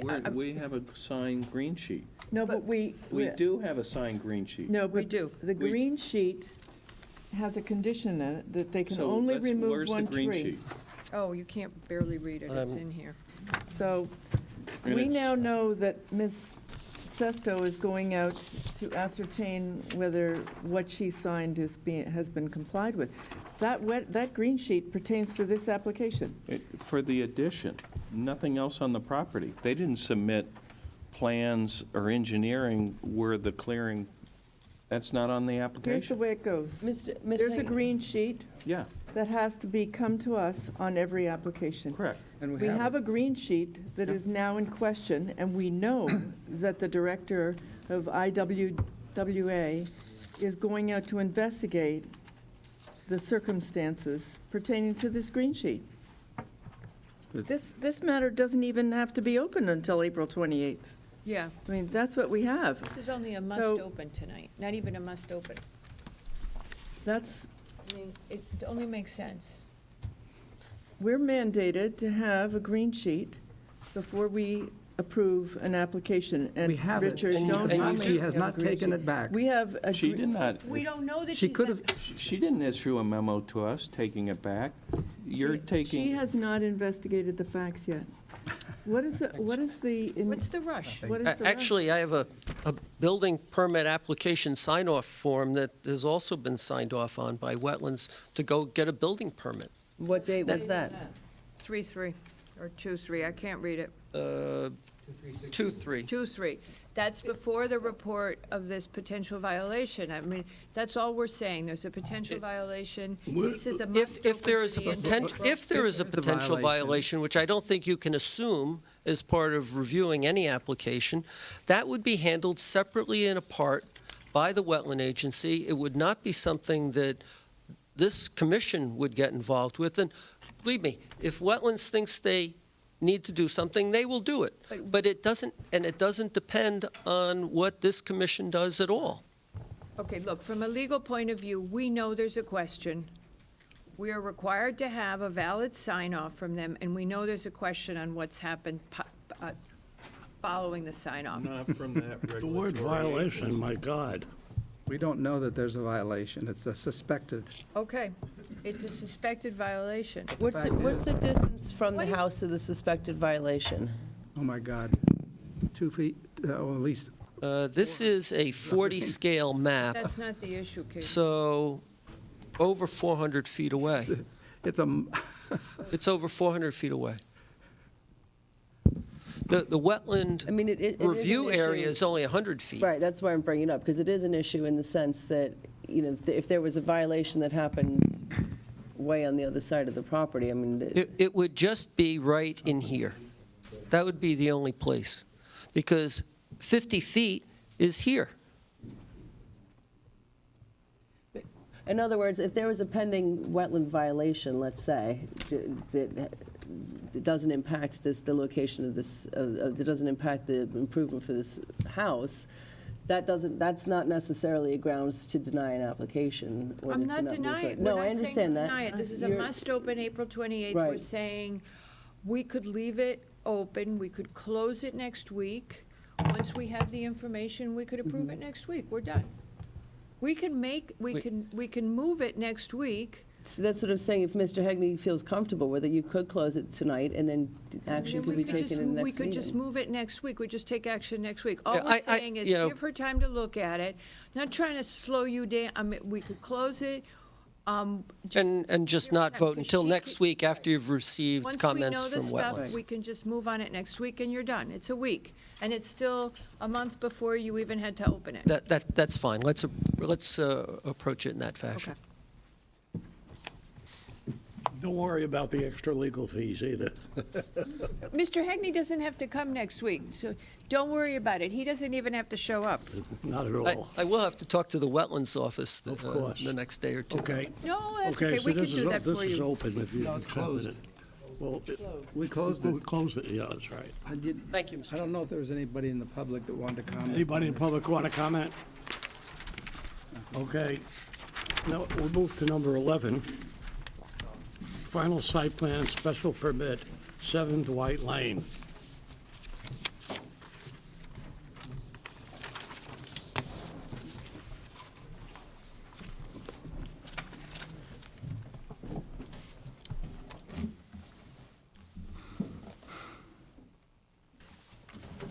Good evening. My name is Tony DeAndrea, and I'm representing the applicant, Richard Estates LLC, who's the owner of 5.1 acres on the easterly or southerly side of White Lane.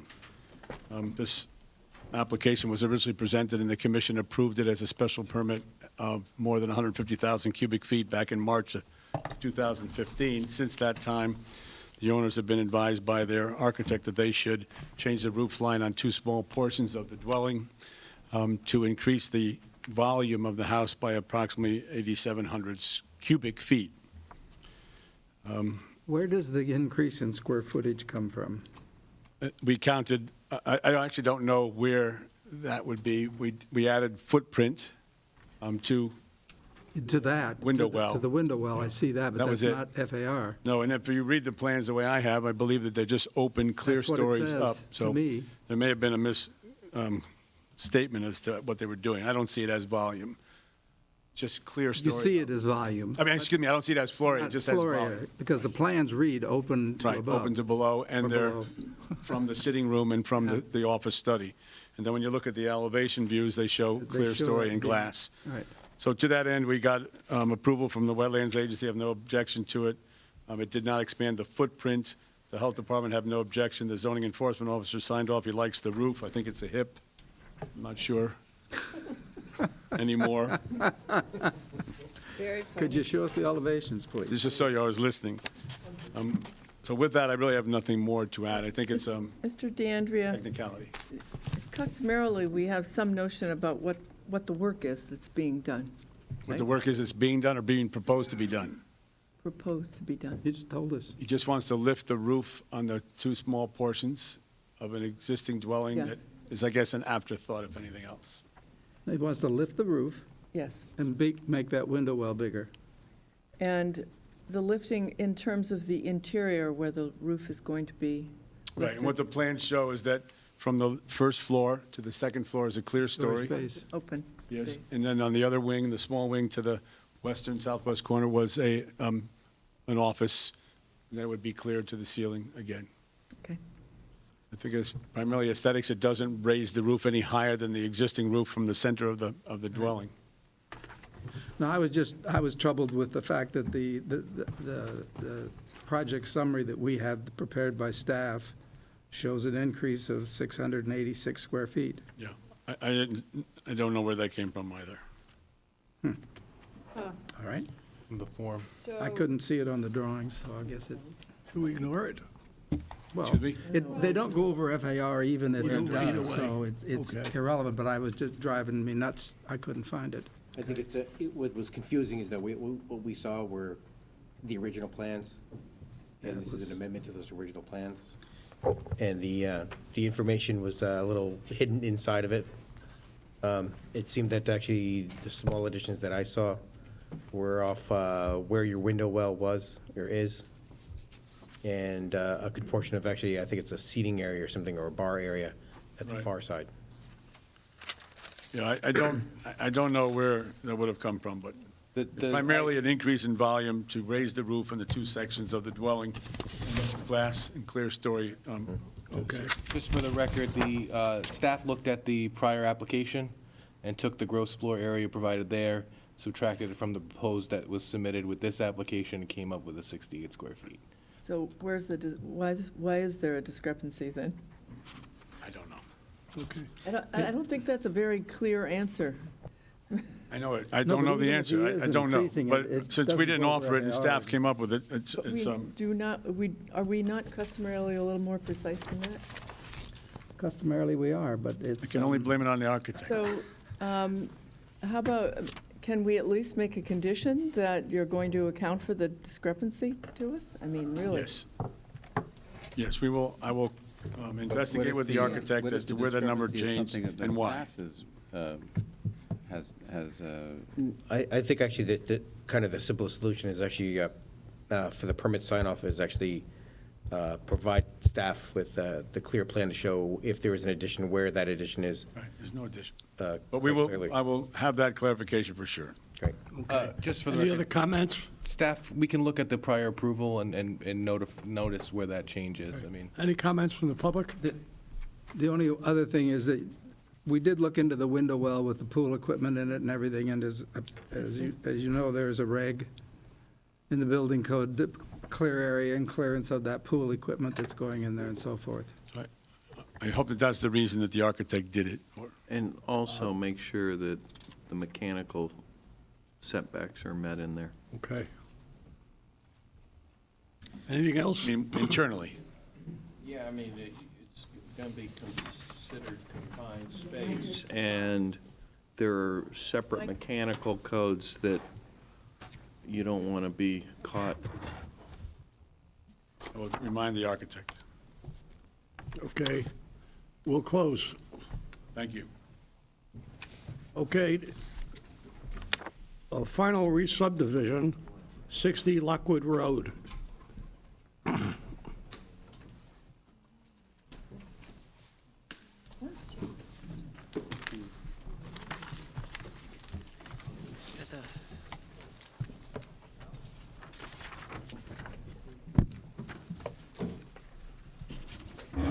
Evening, Mr. Heller, members of the commission. John Tessie, representing the applicant, as is Mr. DeAndrea, as the project engineer. This application, I think as you can all see, is a rather straightforward application in literally all regards. It's a two-lot re-subdivision, as you know. The original subdivision did not have open space area attended to it, so we have provided in excess, really, slightly in excess of the 15% that our subdivision regulations allow the commission to require in connection with a subdivision.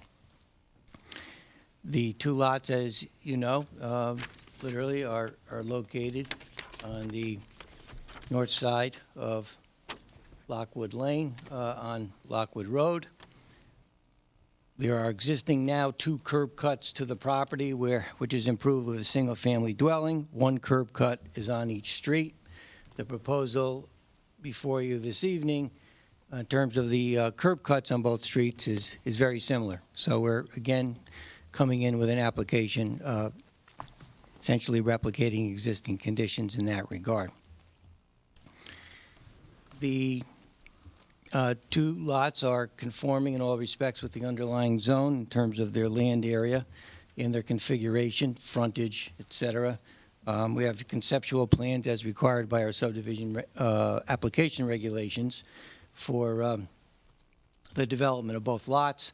Obviously, these development plans, as I noted, are conceptual, are theoretical, but they're done also in connection with the concept of delineating a proposed drainage plan for both properties. The open space, obviously, is contiguous to both properties, so we don't need any easements or pedestrian easements in this regard because we have that. Mr. Tessie, when you talk, Yes. talk into the phone. Well, we have that covered also.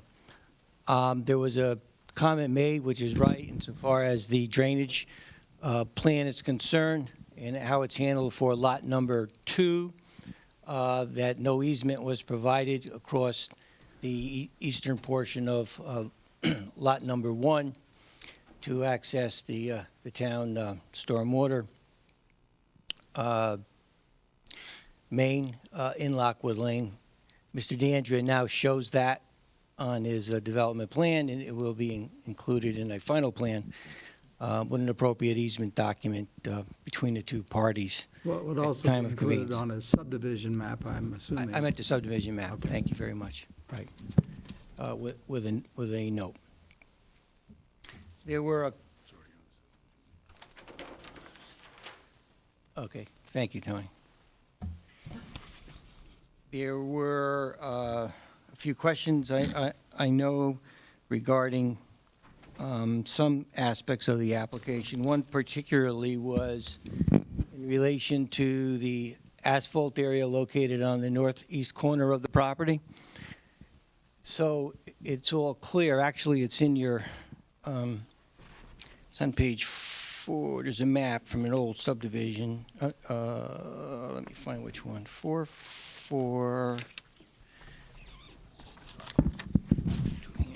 Let's see. 4. Second. I'll find it for you.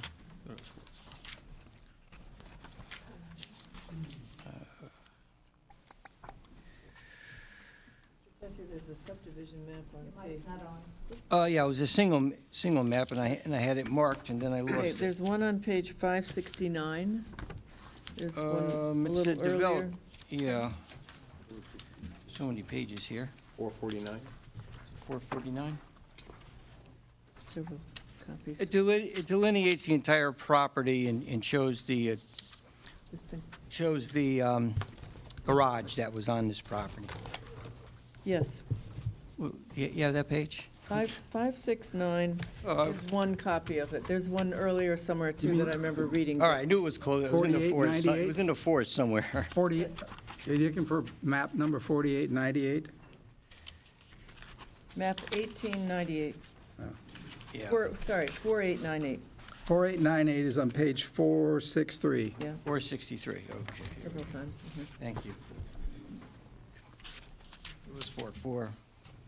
Same map. I don't think Yeah, that's- 463. There's another one actually that actually blackens out the macadam area. But it's that garage, that apron area served. And actually, there's an easement area for the benefit of this property on the neighbor's property. So this neighboring property, never used, has not been allowed to use, nor do we have any knowledge of any history that there was an attempt to use this area here. This pavement was solely related to this property, the subject property, 460. Mr. Tessie, I know Yes. that right down the eastern side Yeah. of the boundary is a driveway to a rear lot. There's the So- driveway, right. Yep, so Right. that's what my concern is, that There's no, I'm you're explaining. saying no part of that driveway next door has anything to do with that pavement over there? No, not at all. In fact, the only easement on this area here, and there's a notation of an easement, was the easement for the benefit of this property Yes, to go on to use this property. There's never been an easement of writing, nor has there been any give prescriptive us use the of this area. second page number of that easement? It's actually, I think, in our records. but, I'm sure it is. It's actually noted right on the plan. Okay. Mr. Tessie, I think the map that you're looking for is 532 of our, That's the one that shows the macadam portion. right, and it actually shows that that portion of that driveway comes off the driveway of the existing home. And there's a second driveway, I guess, that serves the house adjacent to it. That's what you're looking for? Yeah. Well- That's one of them. In fact, there's another one. So, the point is that, well, there's not been a use. There's no issue. There's certainly nothing of record. Clients received no written notice that at all there was any claim of usage of this area. And certainly, to me, that should close the issue. There's not even a private dispute. The commission doesn't get involved in private disputes anyway. But we don't have any here, and it will be removed, and, On 4898, on 463, there's a rectangle behind the main house. 463. It's not identified what it is, but you said that was an existing garage? Yes. That would pretty much align with where that pavement comes into the Correct. property. That's what it had to do with. So you would, the garage went north and south. That's probably why there was an easement here that for benefit of this property. Because the garage, as I say, went north and south, and about the length of that pavement in the. Exactly, that's where it was, right in here. That would- Page 493 of our package has the garage still shown. Correct, when it was Murphy. And that was the one I was trying to find. I had it. And by the removal of any of that asphalt, you're actually not cutting off the driveway to the adjacent property? No, it has nothing to do with the adjacent property at all. So, Nor is say it the used for easement was parking. from right? this property to that. Yeah, right. Okay. Right. So there's no problem removing it. No, that's the full intention to remove it entirely. So that when it's removed, that obviously would be restored. Absolutely, yeah, Okay. absolutely, that's the plan.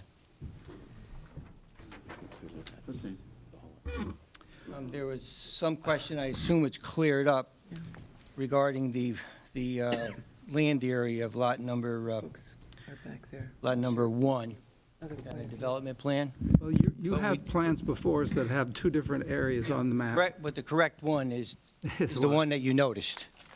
It's the 15,695 for lot number one. And I think in that map, if you flip it back before, it probably had a different number on it. Yeah, that, I think Tony Just wanted to be basically made a boo-boo. creative. Maybe wanted to be creative, could have been.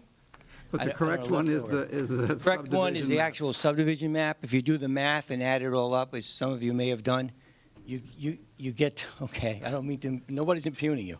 We're just saying, I just want to point out, but if you add all three up, you get to the 37,982, which is what we have.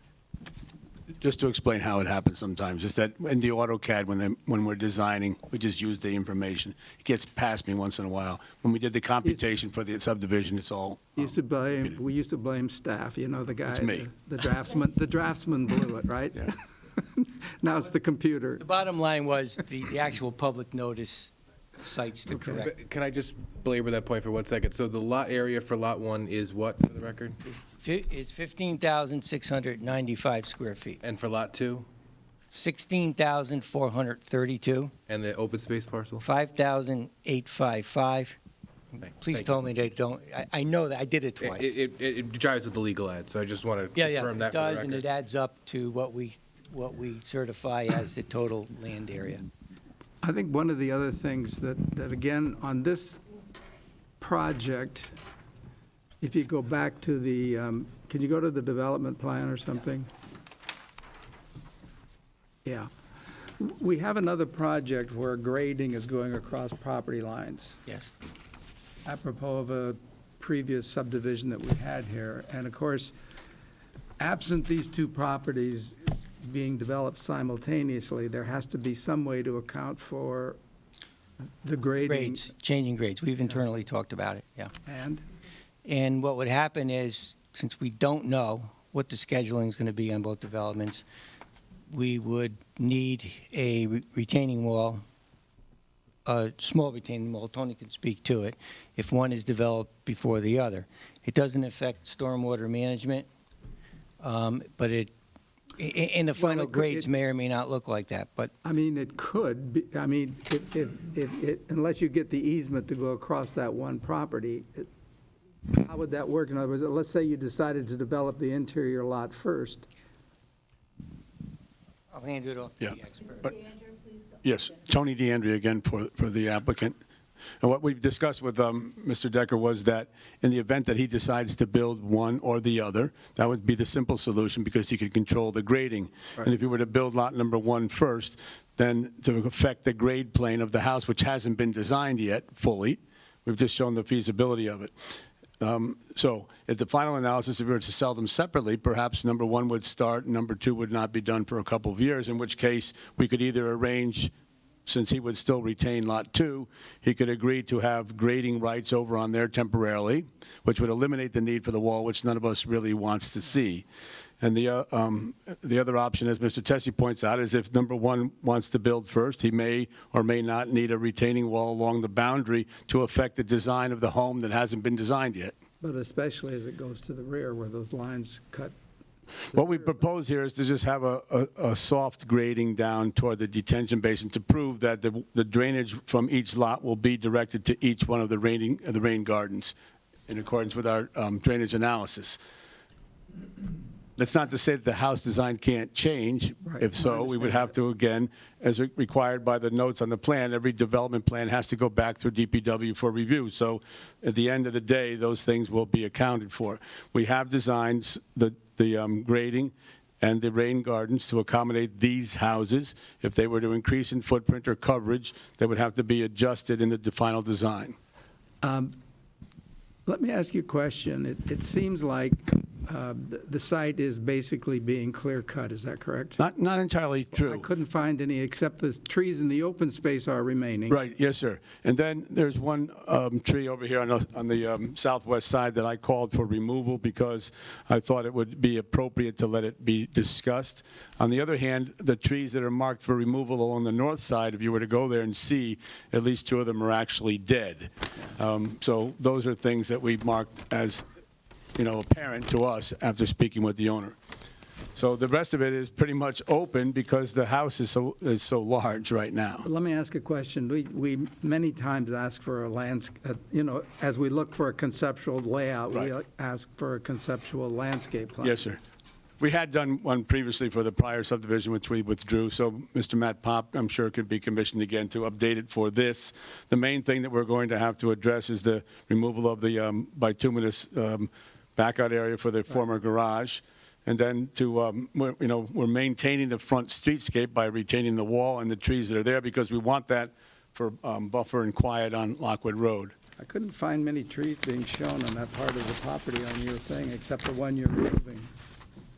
On the north side? Yeah. We actually show quite a few. We show, You show them against the rock, you show them on inside, yes, not on town. there's only one of significance One that's shown to be right at the removed driveway. or coordinated with the town. Yes, sir. on. And Mr. Decker has negotiated with the tree department to have that removed. It was damaged in a recent storm. A portion of it was taken out, and they did put it on a work order. They have a work order number assigned.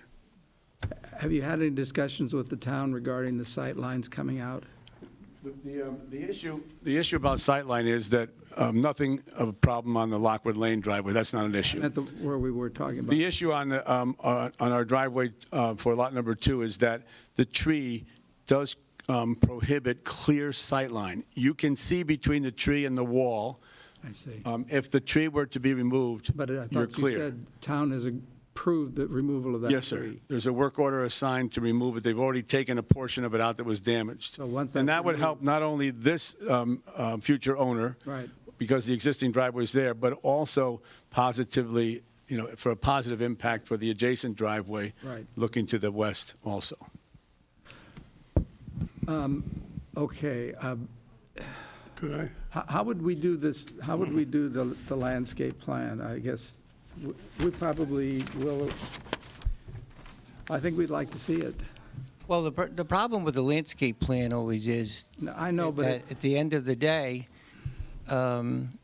it could change based upon the actual I development of the understand lot. that, but it's Sometimes, something. yeah, but what we do, what we've done in the past, on other lots, and I'll talk to Mr. Decker, but I don't think I'll have a problem with it, is that often when there's some questions like that, at the time that the application is made for a building permit, there's a requirement that we come back to staff with a site development plan to review that would include the final landscape plan for the development of the lot.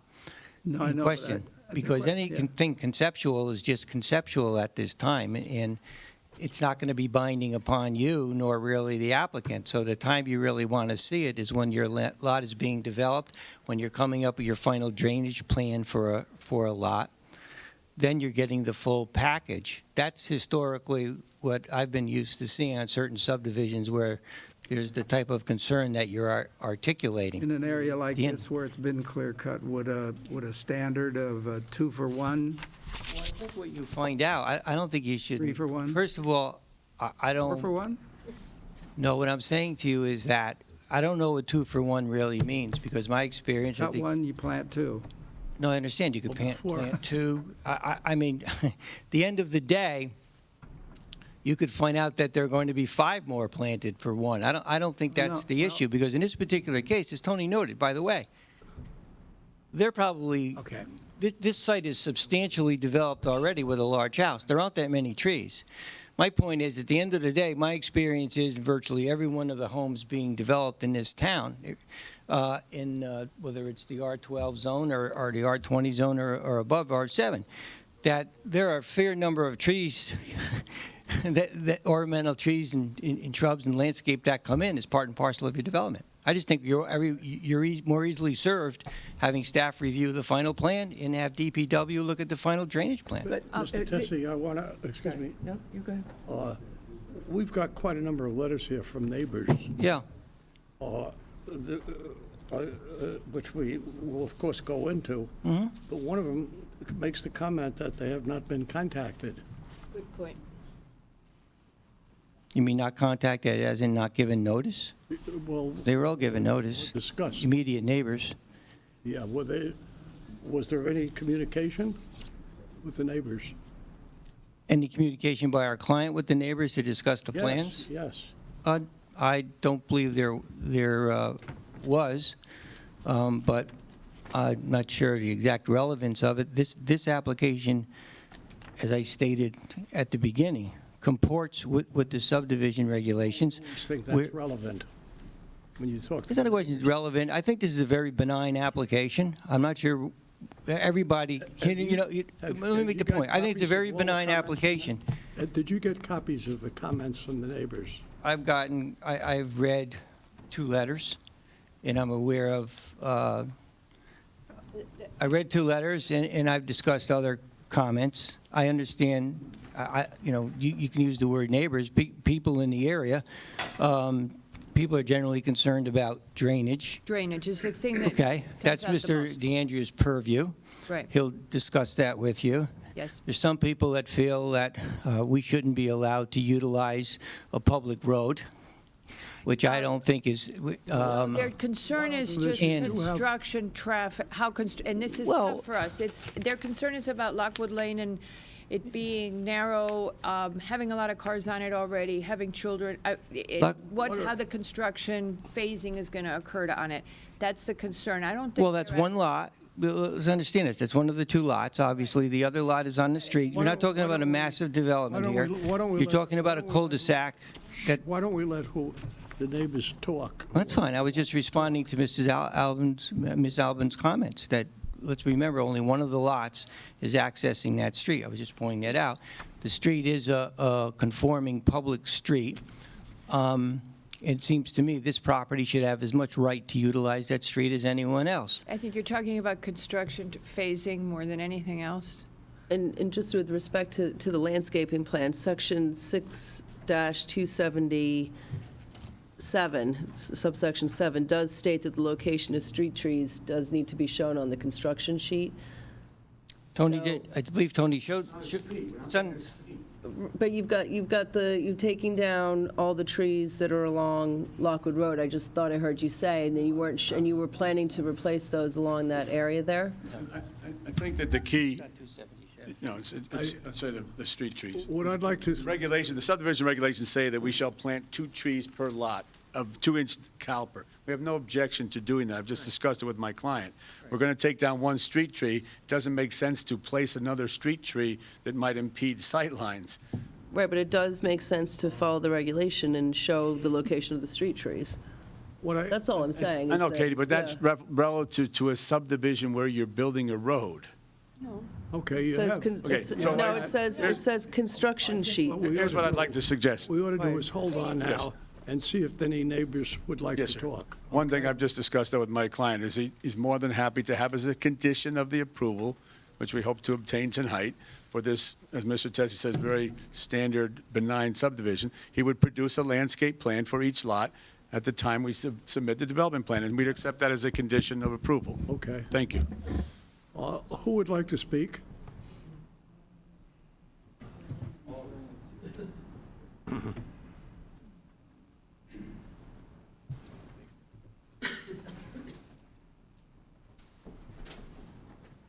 Good evening. I'm Charlie Kaufman. My wife Patty and I have lived on Lockwood Lane. Oh, right here. My wife and I have lived on Raise it a Lockwood. little bit. Raise it like this? All right. I think she needs you to repeat. Charlie Kaufman and my wife Patty, who's back here, and I have lived on Lockwood Lane since 1981. What's your address, sir? 64. And as you are presumably aware, a proposed two-lot subdivision of 60 Lockwood Road was rejected in 1988. Among the reasons for defeating the subdivision then are the following, which remain even more applicable today. You've heard about some of them, namely drainage issues affecting all of us on Lockwood Lane, then and presently, construction on two lots at 60 Lockwood Road, particularly given the elevation of 60 Lockwood Road related to the Lockwood Lane properties, is certainly likely to increase the drainage problems that many of us already have, let alone create potential water drainage issues to the eastern middle school athletic fields behind many of our lots. The second issue that concerns all of us is Lockwood Lane safety issues.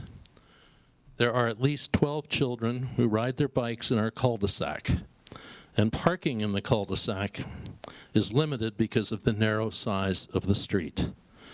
Therefore, building materials and vehicles utilizing Lockwood Lane for parking during construction in connection with any such proposed subdivision would imperil the safety of our children and, in our case, grandchildren, and drastically limit parking as well as our access to Lockwood Road from our cul-de-sac.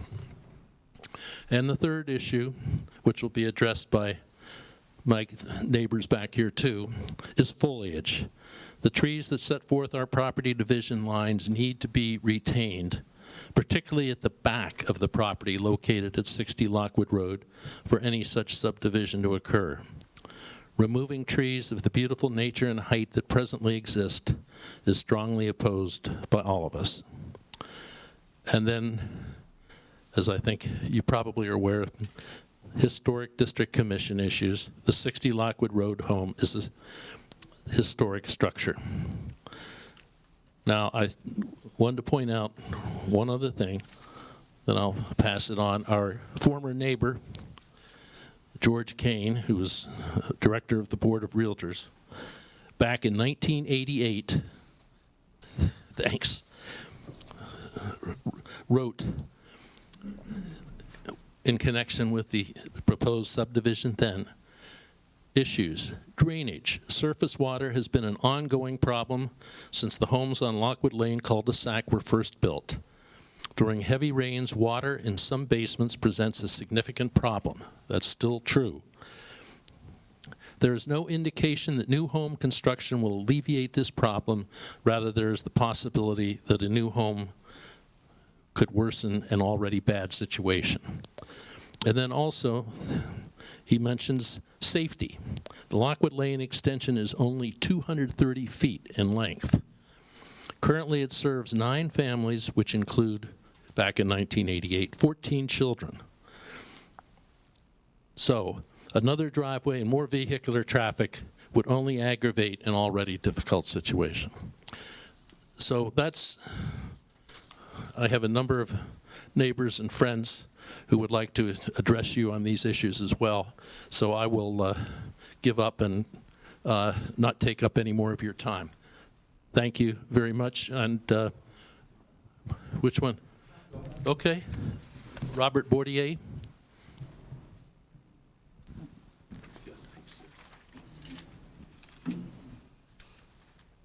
Good evening, members of the board. Can you hear me? My last name is Bordier, spelled B-O-R-D-I-E-R. I'm at 65 Lockwood Lane, so I'm directly behind right here in this property here. I have a stream that goes in the back of my property that overflows pretty much every time it rains. I'm very concerned. So first of all, I concur with everything that Mr. Kaufman just said, so I'm not going to repeat all of those items in terms of safety, foliage, streetscape, and so on and so forth. But I do want to address a couple of the comments that were made tonight with regards to the one lot utilizing Lockwood Lane as a place for the construction vehicles and storage of things. Lockwood Road, you cannot stop on that road. So they're going to have to use Lockwood Lane to do both lots. That's my, suspicion. I don't see how they're going to do that otherwise. So back to the issue of the wetlands. Every time it rains, the water increases. And one of my neighbors directly next to me, their entire property is a wetland, pretty much. It was filled in before all of the regulations were put in place. So I'm concerned that that's going to get worse, and it's going to impact all of the trees that are on my property as well. And that the roots will potentially get soaked, they'll rot, the trees will fall, they'll damage my property. So that's a big concern for me.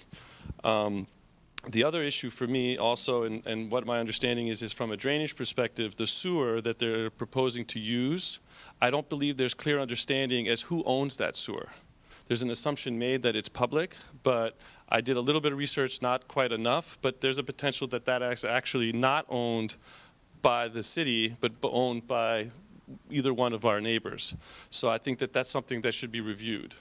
Also, this new proposal has none of the details of the 3-lot subdivision, which doesn't include, any kind of engineering assessments at all that had the other ones. And I think that based on these reasons alone, this should be rejected outright, and then a proper study and a more detailed proposal should be submitted to the board and to us, the neighbors, so that we have a much better understanding of what the impact is going to be to us.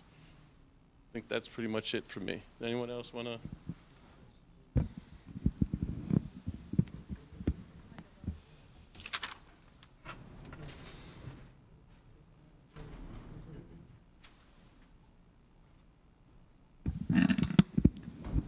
Good evening. My name is Tony Daher. Does this sound okay? Okay. Dajer. I live at 66 Lockwood Lane, so my house is right there. My family and I have lived there since 2002. And not to repeat the concerns that my neighbors have already spoken to, but my property is the final catchment for all the water that drains off of the other lots. And understanding that this property that's being developed, the grade on Lockwood Lane, I haven't measured it, what the surveyor has measured, but it's about, I would estimate, at least 5 to 10%. It's a very steep grade. All the water from the properties along here and above us all funnel down into my property, and my neighbor, Marco Marchese, is at 67. So we have had the experience, the most dramatic of which was about 5 years ago, during a storm with some leaves on the ground still in late autumn, where the water came up so rapidly into was about an inch from flooding into my garage, required me to plunge into the drain at the bottom of the sewer and start pulling debris away to try to increase the drainage because it was so dramatic, rising so dramatically and so fast. My obvious concern is decreasing the absorptive capacity of this property, paving over more land, taking out more trees, changing the geology of this area is not increasing the absorptive capacity, it can only decrease it. Even a marginal increase in the drainage into my property is going to flood my house the next time a storm like that happens. If they make a mistake in their engineering or their grading or the rain reservoirs that they're building on the property, I am going to pay for that. This property is high. They will not get flooded. My property will. Robert brought up the issue of the drainage sewer, which runs under my driveway. The plan has a pipeline into that sewer, which has already been overloaded in the past. So, again, I have seen, my family and I have seen with our own eyes what happens during storms. It becomes almost a flooding situation into my house. So I have an obvious concern. I won't repeat the other concerns my neighbors have expressed because I share the same. I have a question, please. Sure. You're saying that the storm, not the sewer line, but the storm drain plugs. Is that what you're Right. saying? Have you ever communicated with DPW multiple.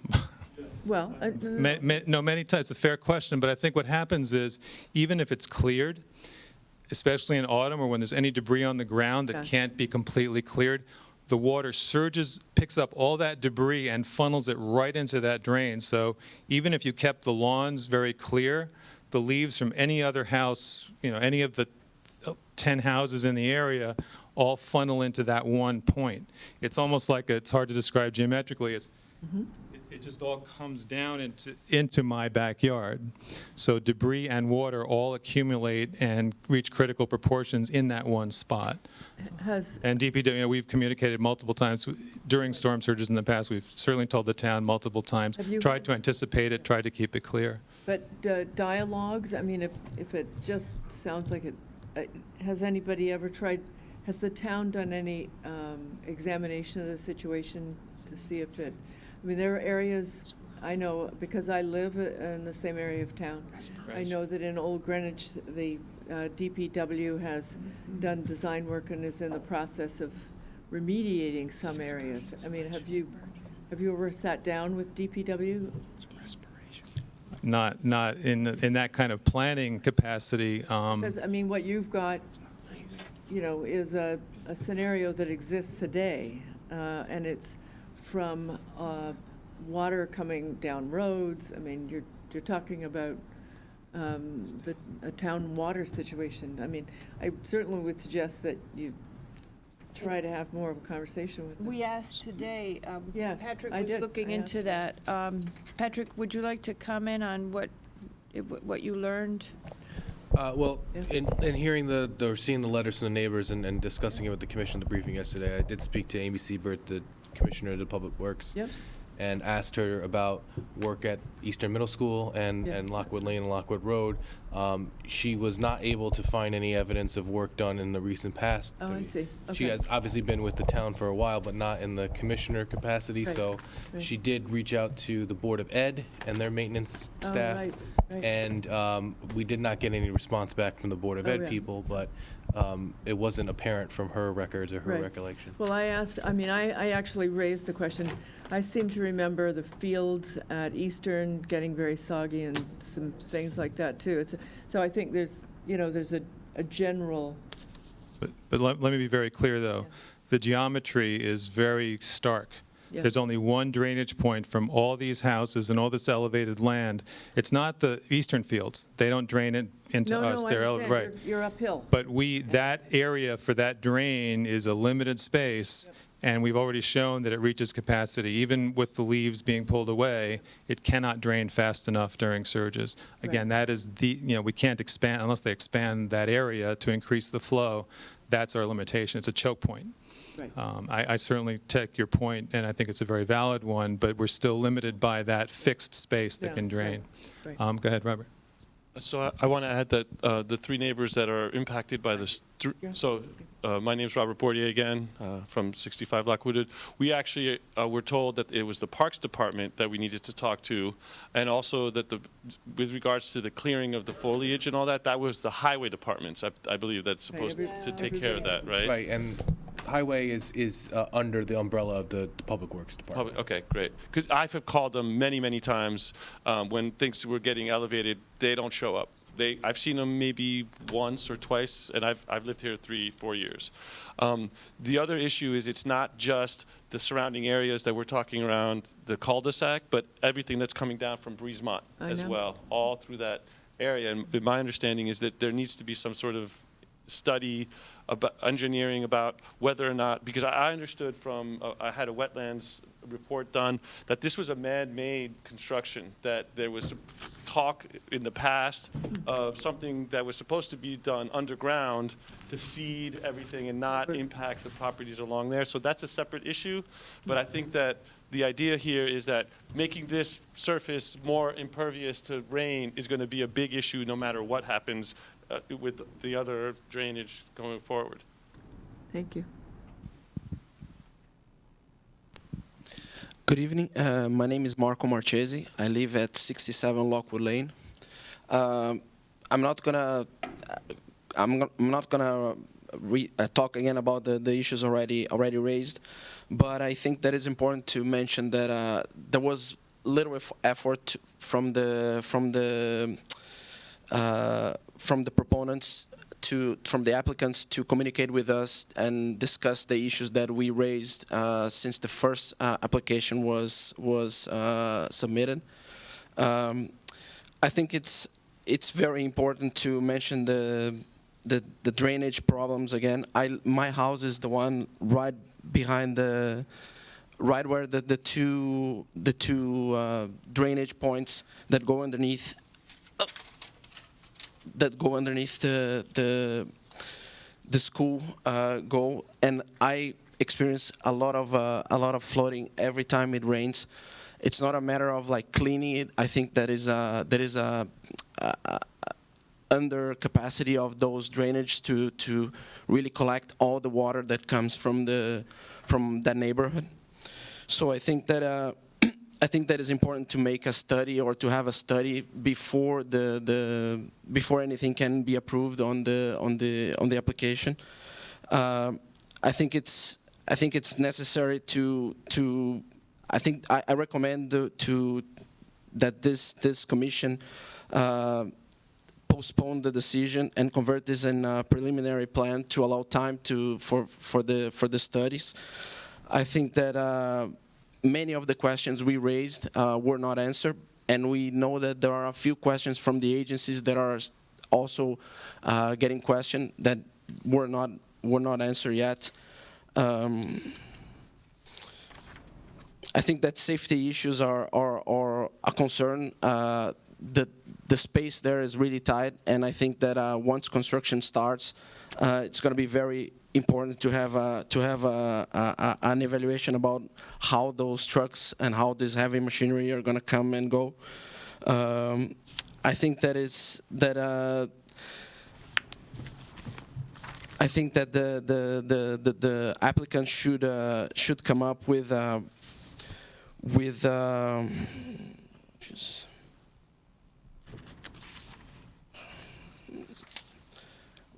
a schedule of how they're gonna do do the construction and do the subdivision. I think it's important to know if they're gonna be developed at the same time, if they're gonna be developed in separate stages. And I think for us is really this is a community. We chose to live in that area because of all the features and all of everything that area has to offer. For us, it's difficult to not see a face that is going to live on those two houses that they are proponing, and imagine that this limited liability company is going to come. It's going to try to maximize the returns on this development, and then they're going to go, and we are going to have to live with all the problems that might stay if there is not enough time to study all the impacts of this proposal.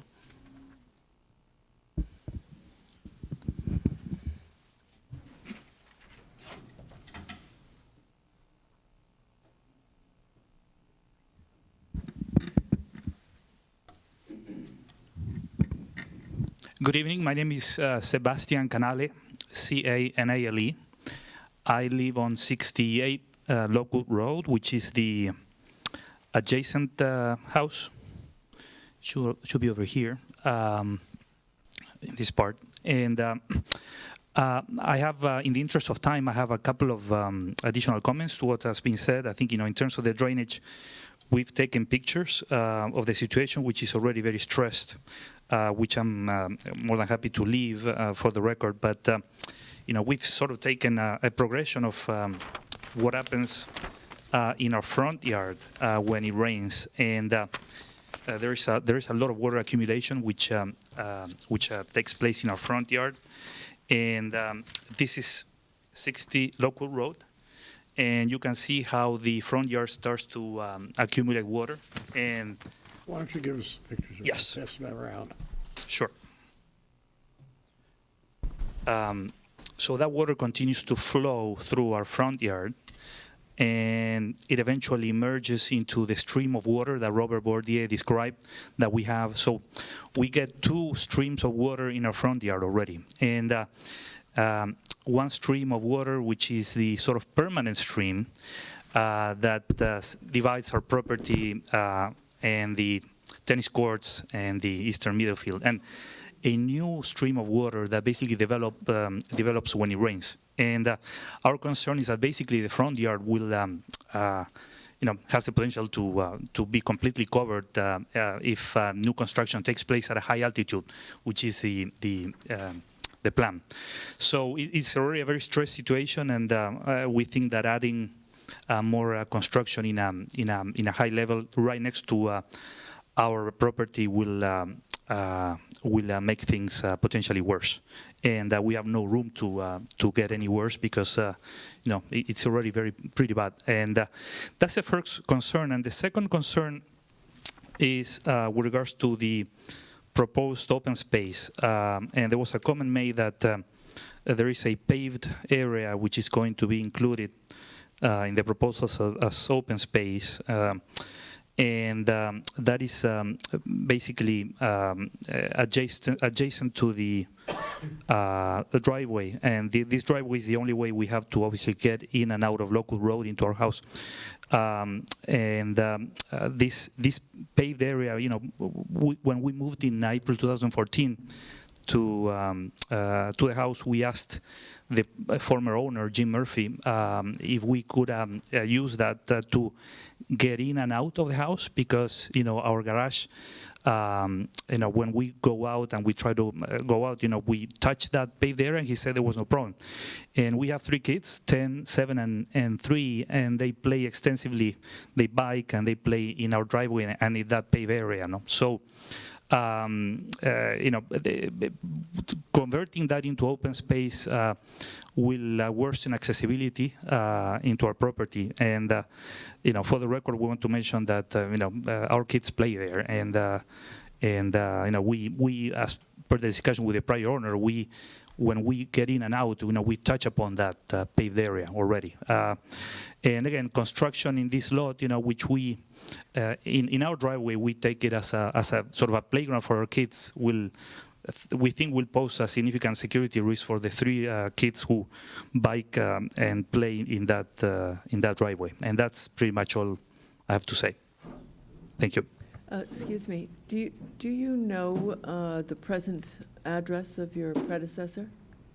I don't. So you would not be able to produce an affidavit regarding the use of that space? I would have to try to find him. I'm not sure where he lives. Thank you. Thank you.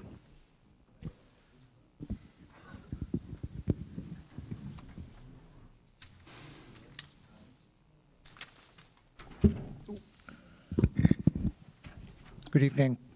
My name is Barry Wasserman, and I live at 67 Lockwood Road. And what I'd like to do, away from my neighbors on the Lockwood Lane, is to address one or two issues that I think are of importance. My Google search leads me to believe that there are 1,350 children who attend either the Riverside or the Easton Middle School. Lockwood, my home with my wife and son face directly across the street from the access or the lane that will lead into the proposed 2 lots. There is one small sidewalk on Lockwood Road, not 2. There's one. And every morning, Lockwood Road, Lockwood Lane, and I don't know the name of the other one that runs parallel to the 2 schools, are the 2 primary roads that lead into these 2 schools. There's no parking allowed on Lockwood Road, and from we can see there's no room to park on Lockwood Lane. My question is, where are the construction vehicles going to park? Where are they going to be able to maintain servicing, not just in the construction, but in the electricians and in the plumbers. Well, Breezemont is a road that is the one left off of Lockwood Road, but that's across the street from the 6 public tennis courts. And that's where, during the tennis season, people will park to use the tennis courts. If the electricians and the plumbers and whoever leave their trucks there, who's going to be able to use the tennis courts? Look, who knows what the future is? But we have 1,350 children every day, twice a day, that are coming and going to the 2 schools. God forbid that something happens. How are the emergency trucks going to come in? How are the police, how are the fire engines going to navigate through the process of this construction? Is it 1 year? I'm sorry, is it 2 years? Is it all at once? Is it going to be over an extended period? I don't know, but I've never been engaged by the builders and never been asked our opinion of what needs to be done. Look, if anybody has ever been on Lockwood Road, you know how narrow that road is. If anybody cares about our children, and I have a senior at Greenwich High School, this goes beyond building. It goes beyond drainage. This is our children, and we need to be able to protect them, and we need to be able to protect the areas. Thank you very much. The other piece of it, and I just asked my nephew to send me as forest fires. Indonesia is a huge contributor because of get you all. Oh, you green people.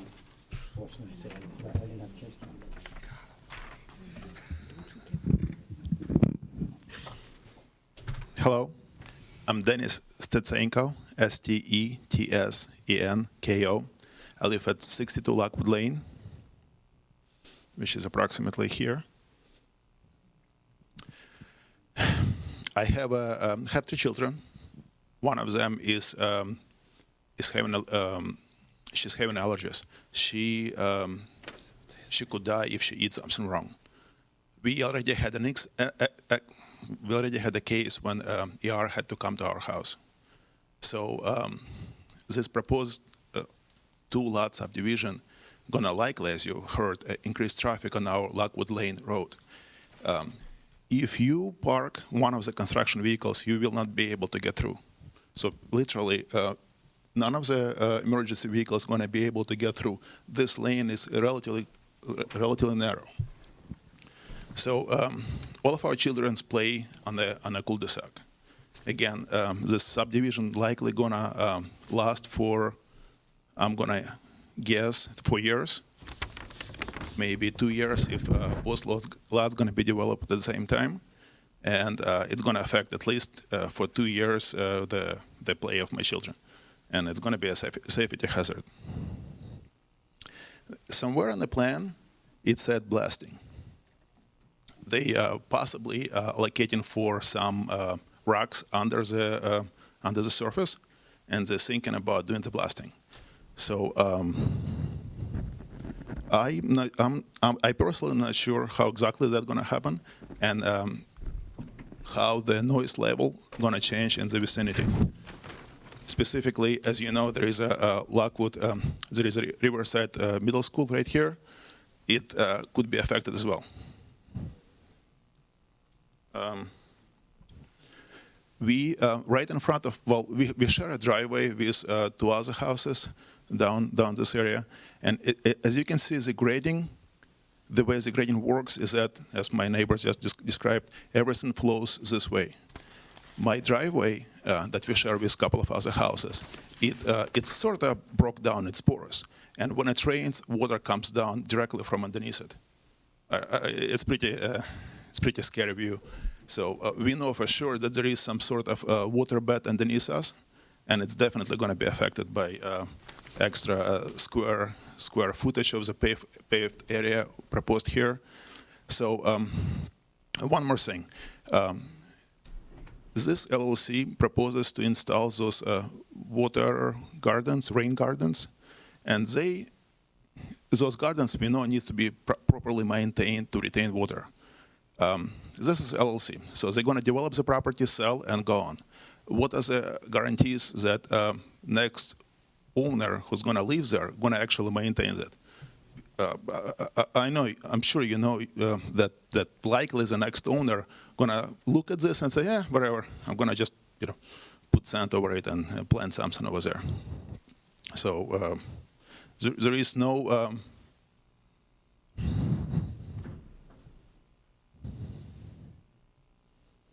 let me see what else I want to add to this.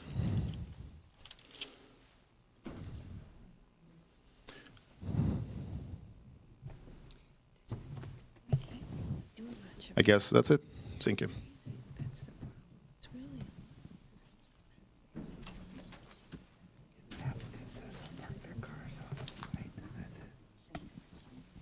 Good evening, ladies and gentlemen. Nice to see you again on this side of the dais, if I may say. I have a wonderful neighborhood, and I think you all got an appreciation of that tonight. You can't hear me? I'm sorry, Diane Fox, property owner. My husband and I, Ed Fox and I, own 70 Lockwood Road. We are what we call the visible abutters. No, we did not get noticed, and there's a good reason for that, because the driveway to 68 Lockwood Road, which is the Canale property, is the immediate abutter. But as you can see here, we are the visible abutters. And we view the house now, and obviously we will be viewing the houses, particularly this lot here, in the future. You've got our letter, as you did get so many, and I'm not going to read the 8 pages to you because I think you'd probably fall asleep. But I would like to highlight a couple of things, if I can. Drainage is definitely a problem, not only for Lockwood Lane. I can speak to this personally as well. And Mr. Canale and I and the families have talked about this, the sheet flow. And we have a lip on our driveway also, but that doesn't stop the water. So my backyard, by the way, was a former pond, as was all of this. This was a cow pasture as part of the main house. And there was ponds, and they were all filled in before wetlands law and before this development occurred. So as a result, the water table is extremely high. We've got a couple weeping willows back here trying to absorb water, but the root structures of all the trees are above ground. It's the best way to describe it. And Mr. Canale and I have duck ponds when it really, really rains, and we do get the ducks sometimes. So water and drainage is my concern, as well as the other neighbors as well. For the record, I do want to say that my husband and I don't believe that this subdivision addresses the issues in 3 regards. Number 1, the subdivision regulations, and I will quote the sections that I don't think are being complied with. Section 6-260, 6-287, 6-290, Section 6-296, 297, 298, Section 300, and it doesn't comply with the 2009 Plan of Conservation and Development. We also believe that, as Mr. Kaufman said before, we've lived in this house for 37 years. We've gone through the 1983 and the 1988 applications where the demolition of the house was called for, where this commission and the HDC said, come back with new plans to keep the house. At that time, there was keeping the house and creating one lot. That's the way the plans were, but the commission did not approve either one of those, and they said, come back with something new. 3 things. I think, first of all, this is a final re-subdivision. It really should be converted to a preliminary. I think what you've heard tonight with regard to the issues really requires a further study. So I think a conversion to a preliminary is very important. The applicant, if they don't want to convert, has an opportunity to give you an extension. We looked at the agenda, and plenty of time for an extension to get these issues addressed. I will tell you that some of us did meet with Scott Marucci and DPW, and we talked about the drainage on Lockwood Lane. And just so that you know, also besides myself, there's one other property owner here, and there's an open stream. And on this side, along the back areas of some of these property owners, there's also a drainage easement, as well as on some of the properties that you already heard about from here. So the question to Scott was, we're getting all this water, what's happening? And he said it's very simple. This is the catch basin for the whole area from I-95 south. So from Breezemont and all of that, this is one of the big catch areas. And when eastern fields were developed, that's why they're so soggy, to get to your point, there's underlying piping. And when we said to Scott, well, where do these pipes go? With all the waters being caught there, where does it go? And he said, we don't have the maps to show it. So the next question was, and I think this was a question that was raised before, Scott said, Riverside in this area has not been studied. Old Greenwich has been studied, but Riverside has not, and this would be one of the areas to study. We said, that's great, but might be a little late for us, you know? So the point being is that the neighbors have indicated all of the drainage, the streams that are coming down, they all go under the field. That's one of the reasons why the fields are so wet. And even the question of a turf, artificial turf, I'm not sure that'll go anywhere. But if they start digging up that field, they might find out where the pipes go, but nobody knows where the water goes from that field further out. So basically one of the main issues here is, of course, the one little drain line here. And you can see the rain gardens, and this is all going into that drain, which then feeds into this area here, which then goes into these property owners' other drains. And so the question is, we asked Scott, can the town do a study to see what the existing capacity is of this outlet right here? And as you heard, it seems to be backing up. So it may not have been designed to handle this large watershed area. We don't know. But if they're going to add more to it, it can impact the adjoining neighbors. So I just wanted to give you some of that brief background because we did spend some time with Scott on that too. Particularly certain sections that we think are very important. Almost 80% of the site will be excavated. What you're talking about is 37,000 square feet plus 5,000, 6,000 square feet to be protected. But the rest of it's going to be excavated, even if they leave a 5-foot separation. Now, a line is drawn here for the open space. The question we raise is, why is the line there? I mean, I know why, theoretically, 15%. But we don't know what the root structure of some of these trees really goes to. Do they go this way? Do they go this way? That line looks like a perfect line, but we don't know what the reality of that area really is. So one of the things we were suggesting is to have an arborist report on the condition of these trees and where the root structures are. And that would affect this area as well, why we can't see some of these large trees up here to be protected and preserved. It may be a fine line. We just don't know where those root structures are. So let's just make an assumption, and they have this small note here saying that there's going to be a silt fence.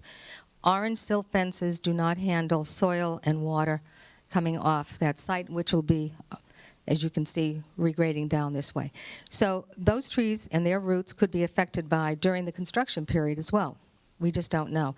I suggest that more than just a little orange fence go up, some hay bales, some real heavy-duty silk fabric fence, and we would suggest that that would be at least the minimum you should be probably looking at. So that's number 2. Number 3, if they're only going to be developing one lot at a time, that means we're going to have no confirmation at this point of time that these drainage systems will be actually installed at the time that they're doing any of the work. So one of the problems, and I think Mr. Maitland raised this, is this going to be done all at one time? The answer doesn't seem to be clear. This is all concept, not reality. So let's assume that one lot is developed. If the lot is developed, how are they going to bring this equipment in from this area here, from Lockwood Road? Believe me, you cannot make that turn without removing a large part of that wall. So that raises another issue, too, because that's their only other means, and I'm sure Mr. Canale is not going to allow them to use his driveway for the equipment to come in. So I think it is important to try to see the grading and the drainage systems to be installed all at one time right at the beginning. Furthermore, Mr. Canale and I would like to see this wall built prior to any work on the site. And that wall ranges between 3 to 5 feet. Now, the reason for that is very simple. With the regrading, the tree removal, obviously, if we don't have some protection, both from water, soil, boulders, Mr. Canale and ourselves could be impacted by the work that's going to go on that site. So these are some of the, what we call more fundamental features. Construction logistics plan. How are they going to park on this road? Believe me, this is a very busy intersection in the morning. We all know construction people start at 7:30, same time as the schools do. Very interesting time period. It's a 4-way stop. That's very good. However, you're not going to be able to get some of the construction vehicles, particularly the cement trucks, to make a turn and come back up here. So one assumes that they're going to be coming in this way right there. At between 7:30 and 8:30 in the morning, this is a major traffic thoroughfare. Ever since the bridge fell down, we get all the traffic. It's wonderful. Thank God we do have a sidewalk. We do see a lot of children walking to school now and people in carriages, which is terrific. But it does raise a serious issue here about where you're going to put the construction vehicles. And Breezemont, as we say, is well over here if you look at the location. And I think that was another point that was raised too. Street trees. Subdivision regulation requires street trees to be planted. We're not talking about the trees on the lots. We're talking about street trees. There is no plan showing street trees. And some of these trees that are on here would provide some lovely protection. They have some huge trees here too, pines, etc. So I really think that that would be nice to leave some of the trees, if they can, on that. So we talked about drainage, utility easements. I think that was covered. We're going to need to see that on the final plan. The topography changes. Interestingly, they're showing they're going to regrade in the town right-of-way here, outside the property line. Hopefully DPW agrees with this, I don't know. But if they're not going to do both lots at the same time, and they're going to be regrading one lot at a time, what happens to the other lot in terms of the existing topography? So I think these are serious questions that need to be addressed prior to any final approval, and the reason for we're asking for the preliminary instead. Construction logistics, as I said. Now I'm going to step back and say, going back to the 1983 and 1988 plans where the commission felt that the house should be protected, and so did the HDC, we are asking you to refer this to the Historic District Commission for review. I would be remiss, as the chairman of the Greenwich Historical Society's Preservation Network, if I didn't argue for the preservation of this building. We had a meeting, we meet quarterly, and the big issue and mission of this network, and it involves a lot of people who are involved in preservation and real estate actually, is trying to protect and preserve our architectural and historic structures in this town. And there's one on Clapwood Ridge Road that everybody's concerned with. This was another one that was discussed. I would not be doing my due diligence, if I can put it that way, if I didn't argue for the preservation of this building. Now, the plan that came before us back in '83 and '87, and you can see it underneath this plan. The house stands like this, and then there's a wing over here. That was the wing that was going to be cut off in order to create another lot. I can tell you, knowing the house as we have had, and the owner, who was a lovely lady who just died, Mrs. Murphy, they have 10-foot ceilings, huge rooms. This is not a small antique house by any means. You could leave it as a single-family house, add on. They used to have a pool there. They had the garage there. So it could be left as a single family with additions. The other choice would be, as we said, a historic overlay. That's one of the other issues, too, where the house could be converted into 2 units. Might still be a possibility to leave the house and create another lot. So there are alternatives, economic alternatives that could be looked at with regard to that, too. There's a lot of thought that needs to be given into this area. It's part of the streetscape, and it's been historically there for many, many years, and really was one of the last farmhouses that is still around. So many others have gone. But this was a style that was duplicated in the backcountry as well. So we see this sort of a Greek revival. And it's not deteriorated by any means of the word. I was in there just prior to the new owner taking over. But I do think it's also important to look at the plan of conservation and development. And I'm suggesting to you that goal number 2, protect and enhance neighborhoods. Demolition is not going to enhance the neighborhood. Protect and enhance water and natural land resources, pervious surfaces. You're going to end up with more impervious surfaces on these properties. Because one of the things you haven't seen, supposing somebody wanted to put a pool. I mean, we haven't even discussed any accessory structures here at all. So the amount of impervious surface could change over time, too, which causes further drainage issues. Goal number 7, development should be discouraged or prohibited where it's not compatible with and does not preserve existing land use patterns. I suggest that may be part of it. One of the other sections to be concerned about, too, is section 6-300, where the Commissioner of Public Works can get involved where there is drainage problems, and the Commission can ask for the drainage study. So that's in your regulations. I would ask you to take a look at that at the same time and see if DPW actually could take a closer look at this. Now, Scott's comments, DPW comments, talk about a conceptual plan. And he says prior to a building permit. I suggest to you that prior to any approval, these issues need to be addressed.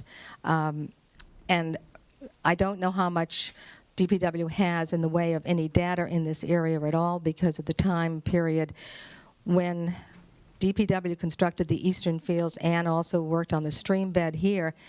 That goes back to Bob Kendra, which goes back to the 60s and 70s, 1960s and 1970s here. So it's a question mark. As I said, they don't even have maps of the underground utilities that are in the fields right now. So I would just point out that these are strong concerns on all of our parts, and I ask the Commission to ask the applicant to make this preliminary or give an extension and have these issues addressed. Thank you very much. Ms. Fox, when did you meet with Mr. Marucci? I would have to get back to you on a definite date, but it was the time when they was still having the 3-lot subdivision, and two of the neighbors, Mr. Bordier, and I'm trying to remember who else was there. That's right, Mr. Canale and we all met with him too. Yes. Sometime in January? Yes, I suspect so. And it is disappointing that the applicant has not sat down or given any one of us a call and say, let's sit down and talk about what your concerns are. I know in the past that's something the Commission feels strongly about, too. Any other questions? Thank you. Just to kind of bring you up to date here on Mr. Marucci, on the 17th of March, he issued a memo to us saying resubmit prior to building permit. Right, I did see that, but he goes on to say this is conceptual. Right.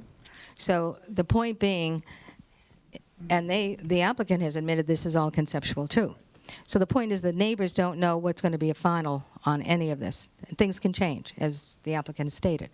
So if everybody's going to rely on this, and it's only a concept, the question becomes, it's not written in gold, as it were, and so nobody can rely on this plan. And neither can Mr. Marucci until the development plans come in on each lot, which makes it very difficult for all of us to really know what we're buying into. Thank you.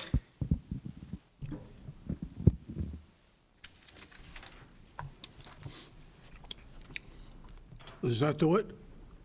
Okay. Mr. Session?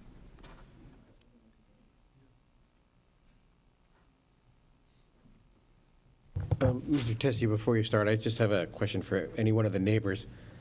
The catch basin that's at the end of Lockwood there, is it a debris issue at the top, and once the debris is cleared, does the street drain, from your experience?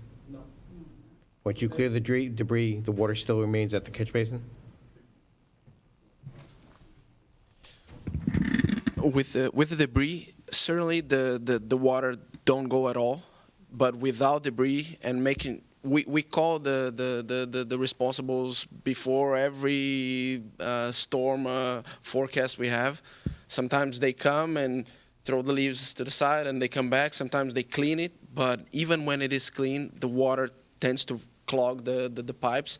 And looking into the pipes, it's impossible to know if like 100 feet down under the field, there is like a lot of rocks and a big piece of wood. And that's the kind of thing that I believe needs to be analyzed, needs to be, it's done all the time. They put cameras and look into the pipes. I think that there needs to be an analysis on the pipes that go from the street under our driveways, and then from the pipes, from the collecting pipes at the back of my property under the field. Because it's not a certainty that whenever it is clean, the water is going to flow. It depends on more or less water from the brain. My name is Marco Marchesi, 67 Lockwood Lane. So Marco and I are neighbors. I'm Tony Dyer again. I think that's a moot point. about the debris, because there will always be some debris on all these lots, and the way the angles are in this area, anything lying loose anywhere on any of these lawns, over 10 houses and now possibly 12 houses, all the way up to the highway, because it's so steep and the flow is so swift, it will come into that drain. So even if you were meticulous about picking up every visible piece of debris, 3 days later there'll be branches, there'll be more debris. You'd have to clear it every day, basically. We got, She said it sheet flows. Robert Portier, 65 Lockwood Lane. Also, what was mentioned earlier is that it was all just a pond, so the water table is really high. So every time the water comes in, it seeps into everywhere. So even after the debris is taken, it takes a really long time for the water to get out and through and percolate through all of the dirt and everything and out into the fields. okay. Mr. Jesse?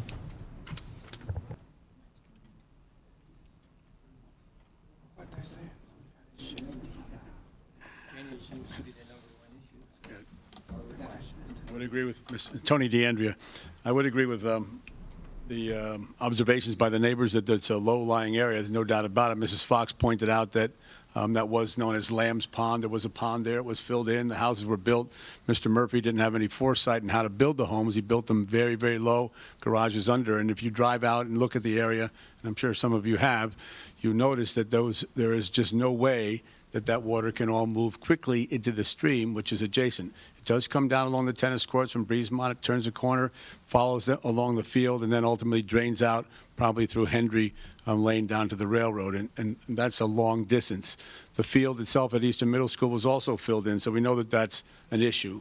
So what I think has been mentioned and should be addressed by the neighbors is to impose upon the town to clean, perhaps, or inspect the drains through Eastern Middle School, because they do have the capacity to do that, and clean them if necessary. Unfortunately, the neighbors always are without fault, but invariably leaves do get blown into opportune locations. And that's what it comes down to, maintenance constantly. And in that situation, those channels have to be kept clean, and it's their responsibility to do so because they can control it. We can't. There were some comments made that I think are just... Before you go on, Excuse me? are there any other storm drains in that vicinity at all? When you look at that area, Lockwood Lane drains down, and it was the swamp. It was the low spot in the neighborhood. Then along Lockwood Road, I mean, are there drains right there? Lockwood Road does not influence Lockwood Lane. Okay. Okay, there's no impact from Lockwood Road into Lockwood Lane. I am also a neighbor. I know the area very well. I want to point out and correct the record, there is no new driveway being proposed. We're utilizing the driveway from Lockwood Lane, we're utilizing the driveway from Lockwood Road. Why did we put the open space where we did? It was pretty obvious to us. There's a dense stand of trees, there are neighbors to the south. We decided that was the most appropriate location, we could save those trees. The sewer project was put in 1967-68. It was the town of Greenwich Riverside Sewer Project. It was long overdue. That is a public road, Lockwood Lane. That is a public sewer. There's no doubt that we have rights to connect to it. The road, it doesn't just go from 5 to 10%. It's probably 9% down at the bottom because that was the maximum. Also, at the time that road was constructed, our standards for roadway were wider than what they are now. So most likely that was a 30-foot wide road, and we can verify that. In some places it's less, there's no doubt about it. There is an ample cul-de-sac there. And the town has done some nice work there. They are aware of Lockwood Lane. They put some granite curb around the cul-de-sac a couple of years ago. When we excavated test holes here to verify our compliance with the drainage manual, we found ideal soil conditions and gravel, and that's why we located the rain gardens where we did. The rain gardens have been designed in accordance with the manual, as Mr. Marucci concurs. They're designed to reduce runoff, so we have runoff reduction volume, which is retaining water, infiltrating into the soil, so that we're reducing the volume that comes off. We also have the detention capacity and the water quality improvement. At the end of the day, we have a drainage maintenance agreement declaration that has to be filed. Each lot owner is now responsible for maintaining the drainage system within their own property, and that's on file. So it's incumbent upon each owner to do so. as was requested or suggested, we believe that the drainage systems will be installed first. It's logical because we need to have an area to clean the water before it discharges, and the owner would be well advised to install that infrastructure at the outset. Building the wall along the east side of the property is not a bad idea. I would concur with that. I still disagree with the interpretation of the street trees. This is not a subdivision. When you read the subdivision regulations, they refer to the construction plans for the road. This is not a road. More than happy to plant a street tree. That's not a big issue, so we shouldn't continue to go on that. Excuse me just a second, Mr. Daniel. Katie, could you comment on that? Yeah, I don't agree with what you're saying. Section 6-269 talks about record sheets. Yes? And then Construction section 270 talks about the construction sheet. And it doesn't say those two things are only required if you're constructing a road. That's what they I'm refer to, failing to plan and see- profile. But regardless, we're talking about a tree or two, not an issue. And the calipers of requirement are 2 inches. That's not a problem. The 2 trees on the property. Yes. And street trees are 2 different things. Yes, you're asking us to consider planting some trees within the right-of-way of Lockwood Lane. Well, not consider, but follow. If it's a condition, then we'll address it. It's not an issue for us. We're not opposing it. If that's your condition of That's the the approval, question. not a problem. And then finally, in response to Mr. Marucci's comments, One other thing on the trees. Maybe I misunderstood what you were saying, but on Lockwood Road, there's that large stand of trees that within our property, yes. within your property, right? And I thought I understood you saying that those are coming down? There are, Katie, you just have to go out and look. There are trees that are dead. Right, and that's the area that you said there was 3 dead trees? Yes. And you've indicated all of them being cut down. Yes, yes. We have indicated that because in our opinion, they are climax trees. They're too old, they're brittle, they're pines, they're very close. So cleaning some of them out would be healthy for the rest of the remaining trees. 2 of them are actually dead. Could you give us an arborist report then on the trees? Have to agree. Not a problem. We can make an assessment. But I wanted to touch finally on Mr. Marucci. Yes, this is a concept, but it's been designed, and he's reviewed the drainage report in detail, and that was designed for those houses.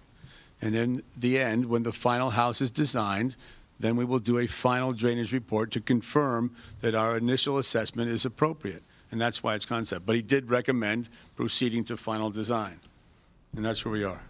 And then lastly, I just want to make a comparison when Mrs. Fox made a point that we're inconsistent with the POCD.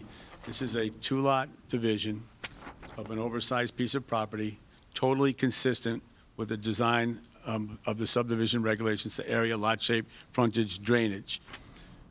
In contrast, however, prior to these current regulations, 9 homes were developed on Lockwood Lane with no open space, no drainage, and no development consistent the way we're doing it now.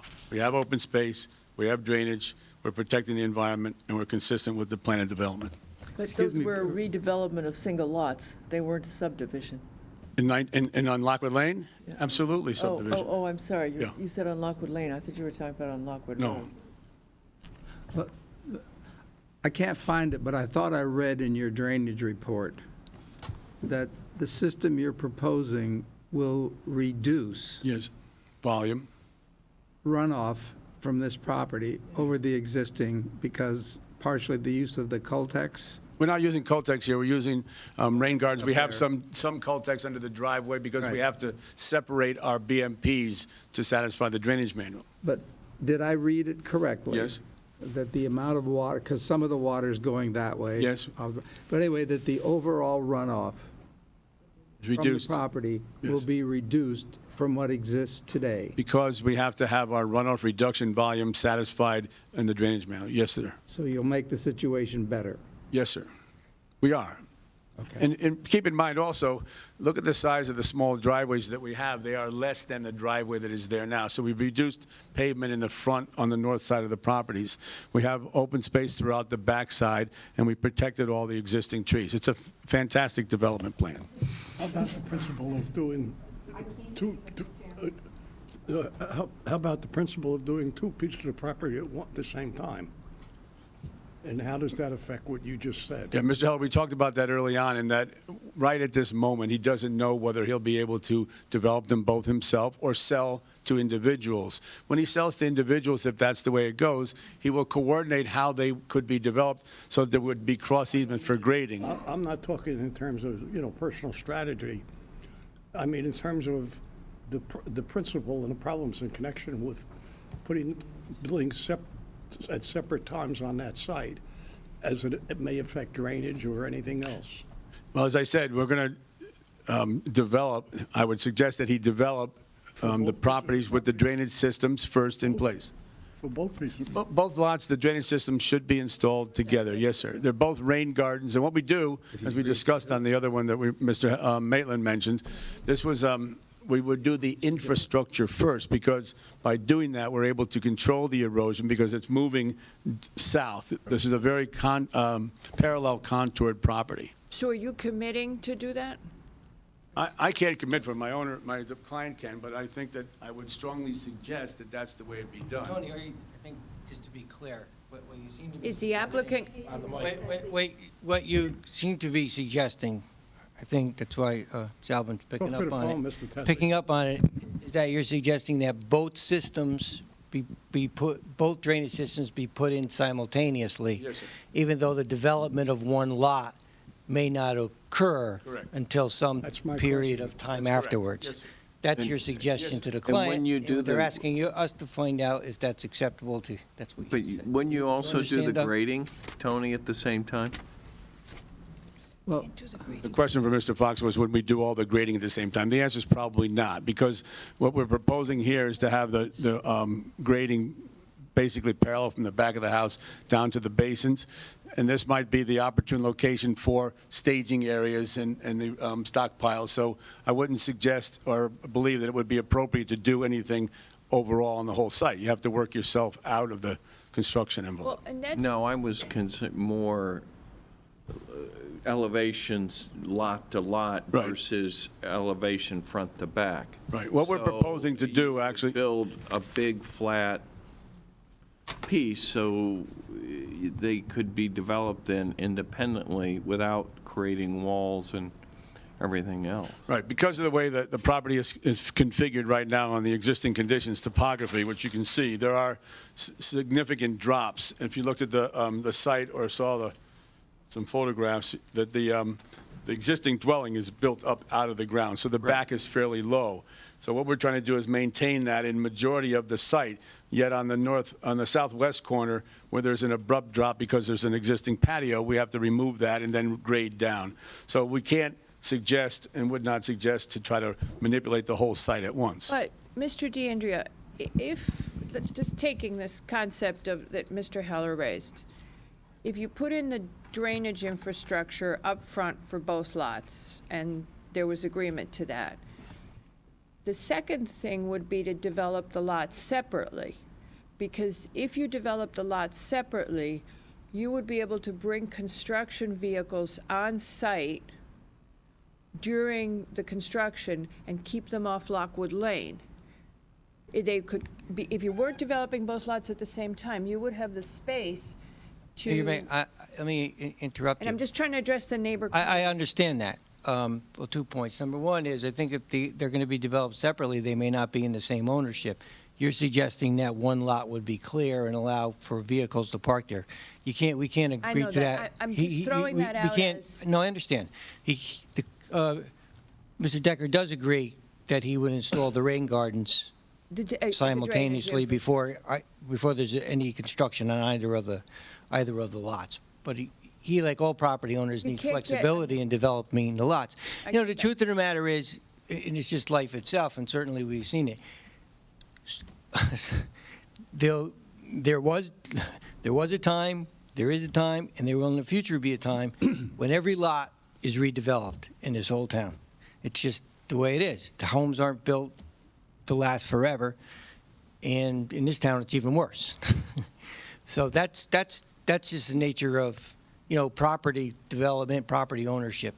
So here, I think we have to bear in mind we have an existing lot. We're talking about really adding one additional lot to the neighborhood over and above what's there now.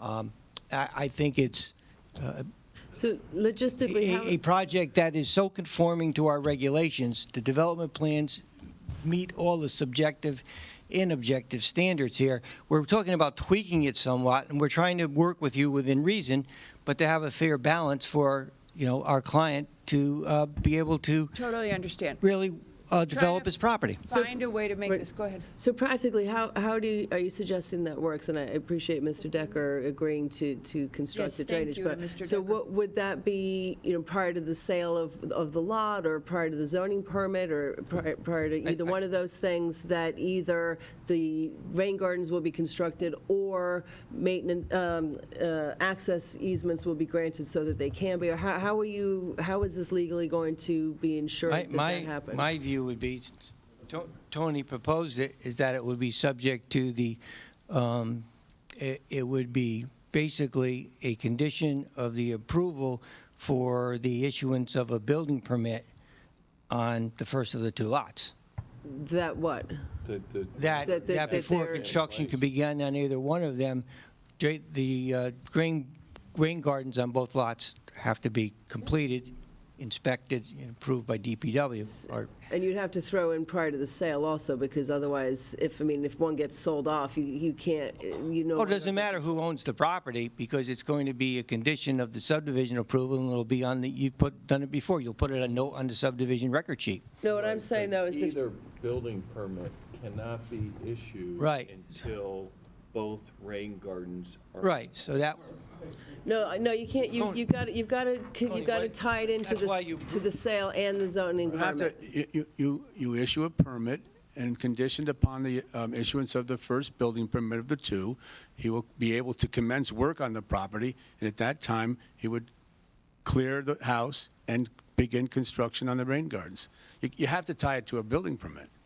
You also have to tie it to the sale, because you can't possibly impose on a new owner that now that you're ready to start construction, the new owner, in other words, there has to be appropriate access easements and construction easements and what have you if you sell the parcel. Well, we do need to hash it out, because. no, I understand, but I'm trying to make the point. The clients agreed to it. The point is this: if it's a condition of the subdivision approval, and it's on the record sheet, then that, insofar as you are concerned, the notice has been given to any new owner that that's a condition. It's going to be up to the seller, Mr. Decker, and the buyer to work out how that's affected, so that buyer's going to be able to construct a house if that's the way it goes. If he's developing it himself, then it's basically a non-issue, because he's going to be developing themselves. But it's binding on, every condition of a subdivision approval, such as what we were talking about earlier, which is that the development plans themselves would come back to the commission with the final landscape plan, staff, I should say, unless you defer to the commission, to staff for sign-off. Part of that sign-off is going to clearly be the requirement that the rain gardens on both lots are completed. And how much disturbance would be needed on both of the lots in order to do that? In other words, do you need to clear cut just that bottom portion? I mean, what I'm trying to get at is, I appreciate what you're saying, and that you can leave it up to those property owners, and no zoning permit would be issued until proof can be given, through DPW sign-off that the rain gardens are in. But what I'm worried about is how much disturbance is that going to be on both of those lots, and how are we going to ensure that there's control over the erosion issues and that kind of thing, prior to the zoning permit. I mean, we do a phased approach, so we would do some sort of sign-off saying, go ahead and here's your approval to go and do the rain gardens. So how do you envision that being handled? Well, in terms of the actual construction, I would, again, defer to Tony, but it seems to me that if that's the commitment that you asked for, which seems to be the commission asked for that commitment, that it's done up front, then that construction plan would be submitted, the construction plan for both of the rain gardens, reviewed and approved, well, clearly by staff and by DPW, with Scott Marucci, because he reviews all drainage plans. And if the condition is that it's to be completed prior to commencement of construction, then that is what has to happen prior to you confirming to the zoning enforcement officer that the property is ready for a building permit, right? I mean, it's So all tied into that development plan Right. that you sign off on. So let's say that the lot closest to Lockwood Lane is the one that's going to be constructed first, let's just say for the sake of argument. And you've now agreed that you're going to put the wall up on the other lot. So theoretically, the first phase sign-off would be for the rain gardens and for that wall, even though potentially that the lot furthest away from the road may not be developed for years later. Well, if putting in that wall is accepted. That's fine? Right. Right. Yeah. Yeah, I mean, the idea is certainly, gets back to the point, you know, when the neighbors are talking about, well, no one's heard our concerns or talked to us about our concerns. Obviously, we did. We were very well aware that that was an issue, and Tony, you know, spent the time to develop a plan that usually he tells us it's a good plan. And what did you say tonight? It's a fantastic plan. A great plan. He was up to a great. So he obviously thought about it and elevated his plan standard here for this project. But the bottom line here is that your drainage clearly has to work. We're sensitive to it. That's why we're willing to work with you and the neighbors to make sure all these facilities are in place prior to there being, you know, this concentrated activity on the property. Can you talk a little bit about the removal of the house? Well, I can talk about the removal of the house from the standpoint that the client bought the property to develop it and demolish the house. The house, I understand, in terms of its age, is something that was raised previously, and it's raised again. We don't see it as something here that warrants the kind of consideration we're hearing, which is that the house should be preserved. So the house is going to be demolished one way or the other. You know, our client's committed to this property. He's not going to be seeking an HO, putting a second unit in it, any of that. So to be just blunt about it, yes, the client's going to raise the house. Okay, it's not plaqued or anything, is it? Not to my knowledge. I'm sure it would have been brought up if it were. I'm sorry, what is the age of the house? Because I don't see it. 15. 1890? Is it 1890? I think it's First on a map.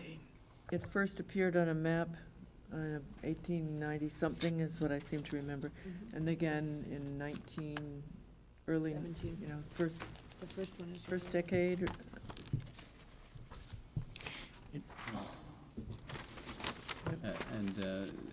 Do we have Here. any other information? 1898 and 1908, page 423 of the report. And what does the Historical Society know about this house? Does anybody know? We haven't had any input. No? It's really not a standard of the subdivision regulations. I know what was brought up in the past. There were a lot of deficiencies with respect to those 1980 subdivision plans for this property. I mean, there was no open space. There was a question whether there was going to be a variance. There were all kinds of problems with that. Here, this is a clean Application. proposal, application.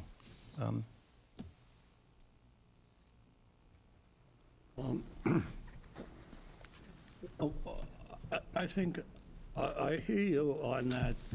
There would, that the drainage problem, or if you will, that when the first property is built, or when both properties are built, whichever, or whatever tactic is taken, that drainage will be not increased in the area and possibly decreased to some extent. That's basic, all right? And your assurance is critical. So then the only other point I would have is why I still don't understand, well, you'd have to make the promise that if you didn't build both at the same time, it would not wreck or cause great trouble and damages to the area. That's got to be a promise, because we've heard enough comments that that building one and then building the second one later presents a lot of problems. That came through very clearly. So you have to deny that and say that would not be a problem. That's got to be a promise. Well, I'm not entirely sure what you're talking about. Obviously, we heard the concern about the... No, people generally, look, construction, and I remember you had a vibrant discussion about the property on Westfield, and it was an issue. Well, no, it's the same, because it's the same issue. People are concerned about construction vehicles being in a community, you know, in a neighborhood. I appreciate that. I think that anybody should be, at least I try to be, as sensitive to your neighbors as you possibly can. You like to think we're all that way. You got to be more specific. Well, I don't know what. That's why I'm asking. In all honesty. Comments. You want me to give you some of them? You can't generalize this. They said if you have one built, where are you going to put all the, let's call it machinery, for the other piece of property when you can't even fit it in on the street? That was one comment I picked up. My friends may have picked up other comments. So it has to be. It has to. You can't. I took that seriously. No, I did too. I wasn't trying to be facetious. I was pointing out it is an annoyance to a certain degree, and you try to be as sensitive as you possibly can. But it happens, and I'll turn it over to Tony. But as we look at projects like this, we have to keep in mind is, yes, we're going to have construction vehicles on project sites all the time. Every time that we look at a new project, whether it's residential or commercial, yes, there's going to be some kind of disturbance. Agreed. And we have a disturbance, yes, for some time while it's being constructed. So you don't think they have any? And I think it's actually up to the neighbors and the people who live around there to monitor this particular problem. And the contractors, they don't want to park on the street. They want to get out their trucks as close as they can to that construction site. I think if it's a problem in the street, then it's up to the neighbors. The neighbors are probably in the police department to monitor this. If this was a commercial project and we had trucks in the street, police would be out there to clear the street right away, right? Because it's stopping stuff. I think actually having the applicant at a subdivision application, promising what's going to happen during construction in years to come, I think is a little far for us to go. Okay. Well, and I think actually the development, we're looking at concept, and we have the checks and the balances here in our procedures to say that, yes, if we say we're okay with this, it will come back to staff, it will come back to engineering, it will come back to everybody who's looked at it already prior to the building permits being issued. Okay. And all of those issues that we're discussing right now will get resolved before the shovel goes into the ground. Okay. And actually, along those lines, it's a good point, because all the commission is doing when they review a subdivision or a re-subdivision is confirming that these are developable lots. So theoretically, the actual development could look very different. There could be no grading across both of those properties. It could be much smaller impact. So I'm sure you're not going to agree to come back to the commission for your site plan developments, but I'll just ask anyway. no, what we normally do, I think, again, this is a situation where we're trying to be entirely cooperative, and I volunteered something that we usually see in the larger subdivisions, 2 and 4 acre lots. We did it a lot in the projects, but knowing the sensitivity here about the drainage issue specifically, I thought it made sense, and the client agreed that we would come back to you with actual development plans, you meaning the staff. Okay, so... And that, we've done that in so many subdivisions over the years, where the staff reviews the landscape and the development plans to confirm adherence with any conditions, and also if you're going to put the conditions, for instance, on the street trees, which is a function of working it out with this tree warden under section 6290, I think you were referring to. So or else, it it doesn't make any sense, and we're opening up vistas here that go really, I think perhaps even beyond, maybe beyond the commission's jurisdiction. But the concept of having this mini site plan review by staff Well, makes total sense to me in this particular instance, and the client's comfortable with it. And since we don't know whether that's going to be, next week or 5 years from now, would your client agree to have a condition that the neighbors be at least notified by mail, the abutters be notified when the sign-off comes in, so that at least they're notified? If it's noted on the record sheet that the abutters have to be noticed when the administrative site, it's not administrative, I don't mean it like that, but when a sign-off comes into the office, since there is a checks and balances, Mr. McRae was pointing out, it doesn't involve any neighbor notification, and since we could be talking, 20 years from now, I conceptually have a problem. I mean, I philosophically have a problem with that because I've never seen that in all my 40 years of doing this on these plans where you give notice to neighbors and start the process all over again. I just think it's taken it to a level I've never seen, nor is it necessary in this particular instance. Really, we're talking about, again, adding one additional lot, and we're talking about going out of our way in terms of making sure that the drainage is all in place. Landscape plans and development plans are submitted to you. They're going to be reviewed by DPW.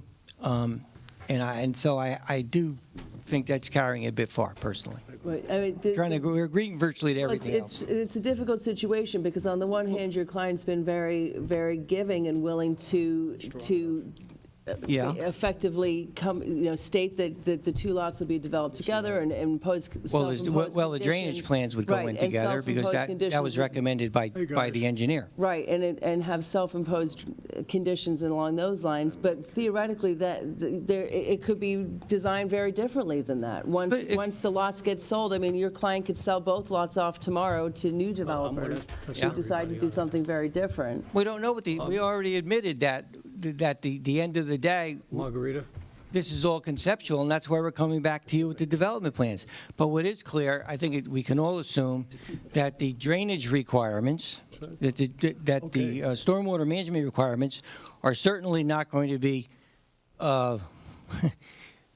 more lenient than they are today. So we've got to come in with plans that satisfy staff and DPW. And it seems to me if we've met those criteria, that it is warranted that our client or the owner at that time then be allowed to develop these two conforming single-family lots. It's that simple. All right, guys, I think what I'd like to do now is check everybody on,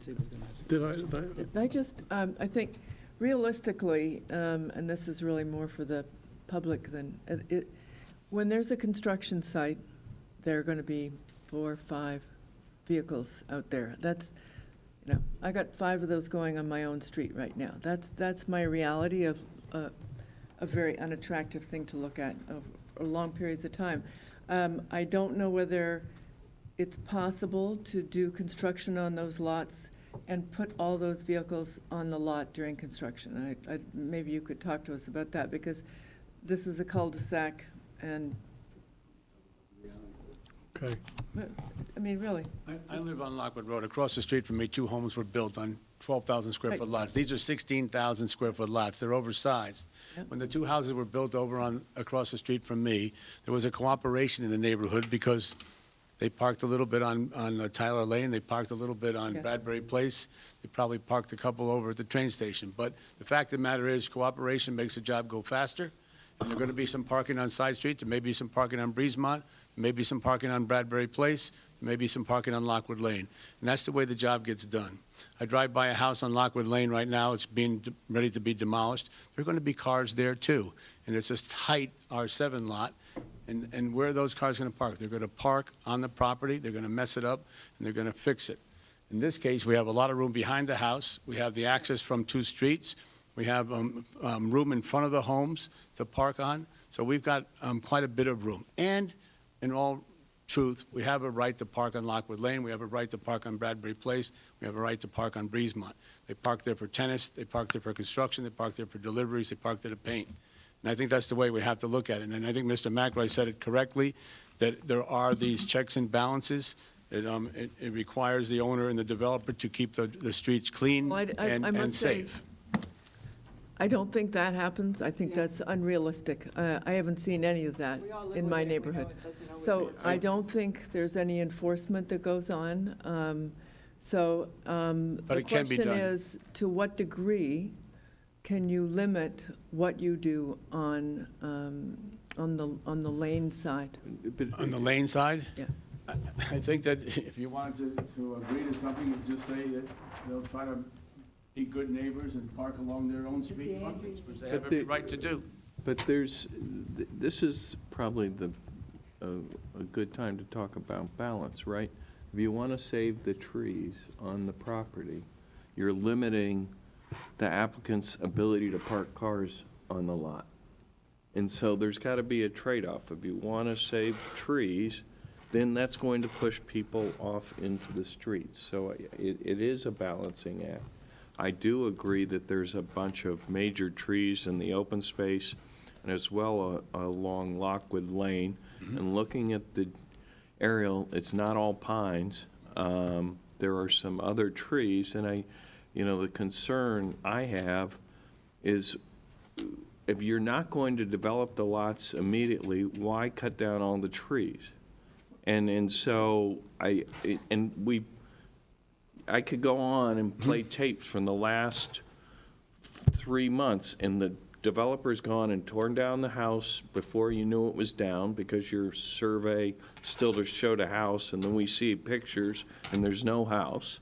He clear cuts the trees, and you sit up there and say you didn't know it happened. So I think what we're saying is if we understand you can't develop the property immediately, then why go and tear down the house and cut down the trees? I don't think anybody's ever said that they're going to do that. But eventually, what your plan shows. Well, eventually, Mr. Fox, you have to take the house down. I understand Okay, that. and another irony here is that if you're worried about parking, we can come in from Lockwood Road and park cars 3 and 4 across, and we have 150 feet in which to do it. We got a lot of cars there, and it's an existing driveway. So let's stop worrying about that. The trees that I've suggested should be cut down, I believe should be cut down. Why? Because they're too tall and they're too old, and it's been proven that they break and they fall. And in addition, a couple of them are dead.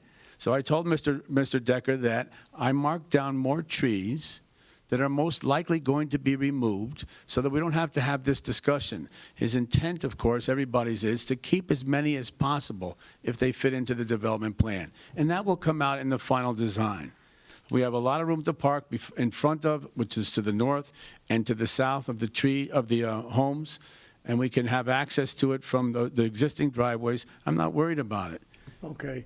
I think Was one other comment I just want to, I was wondering if, as a condition, the applicant might agree to maybe talk to the Historical Society and document the historic nature of the house, and this would be a good time to do it. Otherwise, it won't be there. So. Well, it's also a requirement of the demo permit.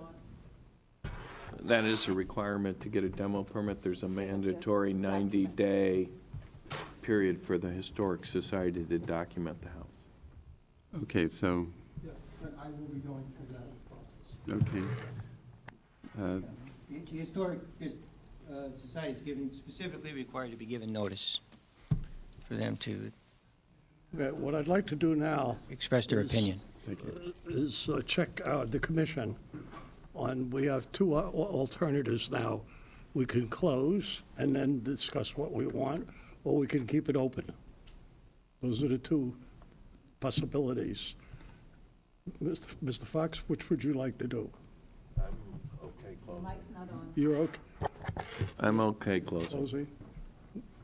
I'm okay closing, and the reason for it is that this is a subdivision application, and the issues really pertain to the development of the site, and that is beyond our purview to mostly address tonight.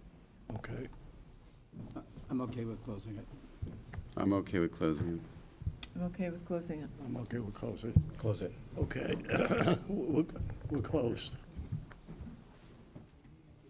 Let's take a 10-minute break. I would move the approval, the final site plan and special permit approval for this, noting that that DPW's comments have been satisfied with the revisions to the plans, that a number of easements are necessary on these plans. Number one, for drainage, sewage, traffic, to get to parking driveways, and for pedestrian access into the units, so those need to be resolved. I do think that the revisions to the building to create the 2.5-story building that is acceptable to the ZEO are a part of this approval, or this motion. I think the sewer comments, again, I think those are just things that need to be done, and the applicant seems to feel that they can be done. So that's it. Do you want to give the applicant any kind of leeway to work with staff if they, They always have that right. They always have that right to. if they redesign? Yeah, but they have to. If they want to do a redesign and they get the ZEO to accept it, and they come into staff, staff will make a decision whether it needs to return to us or not. I think we could just say that, just so that, they know Well, we've. they always have that right, but that could be certainly a whereas clause if you want, or. Yeah. Second.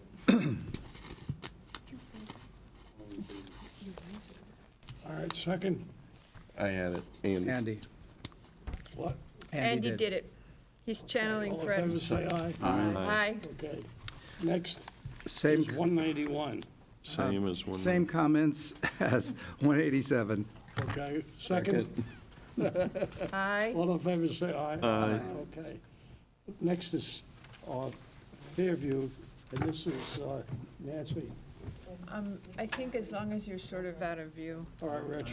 Nancy, you're voting on this one. Yes, and Mr. McRae is too. Okay. Yeah, the other one, too. Right. I would move the approval, if I can find it.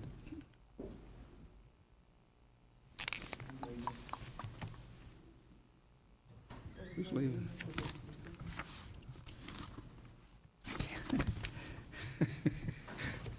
Who's seconding it? No, there's no seconding yet. Do you Here want we me go. to I got it. second? I got it.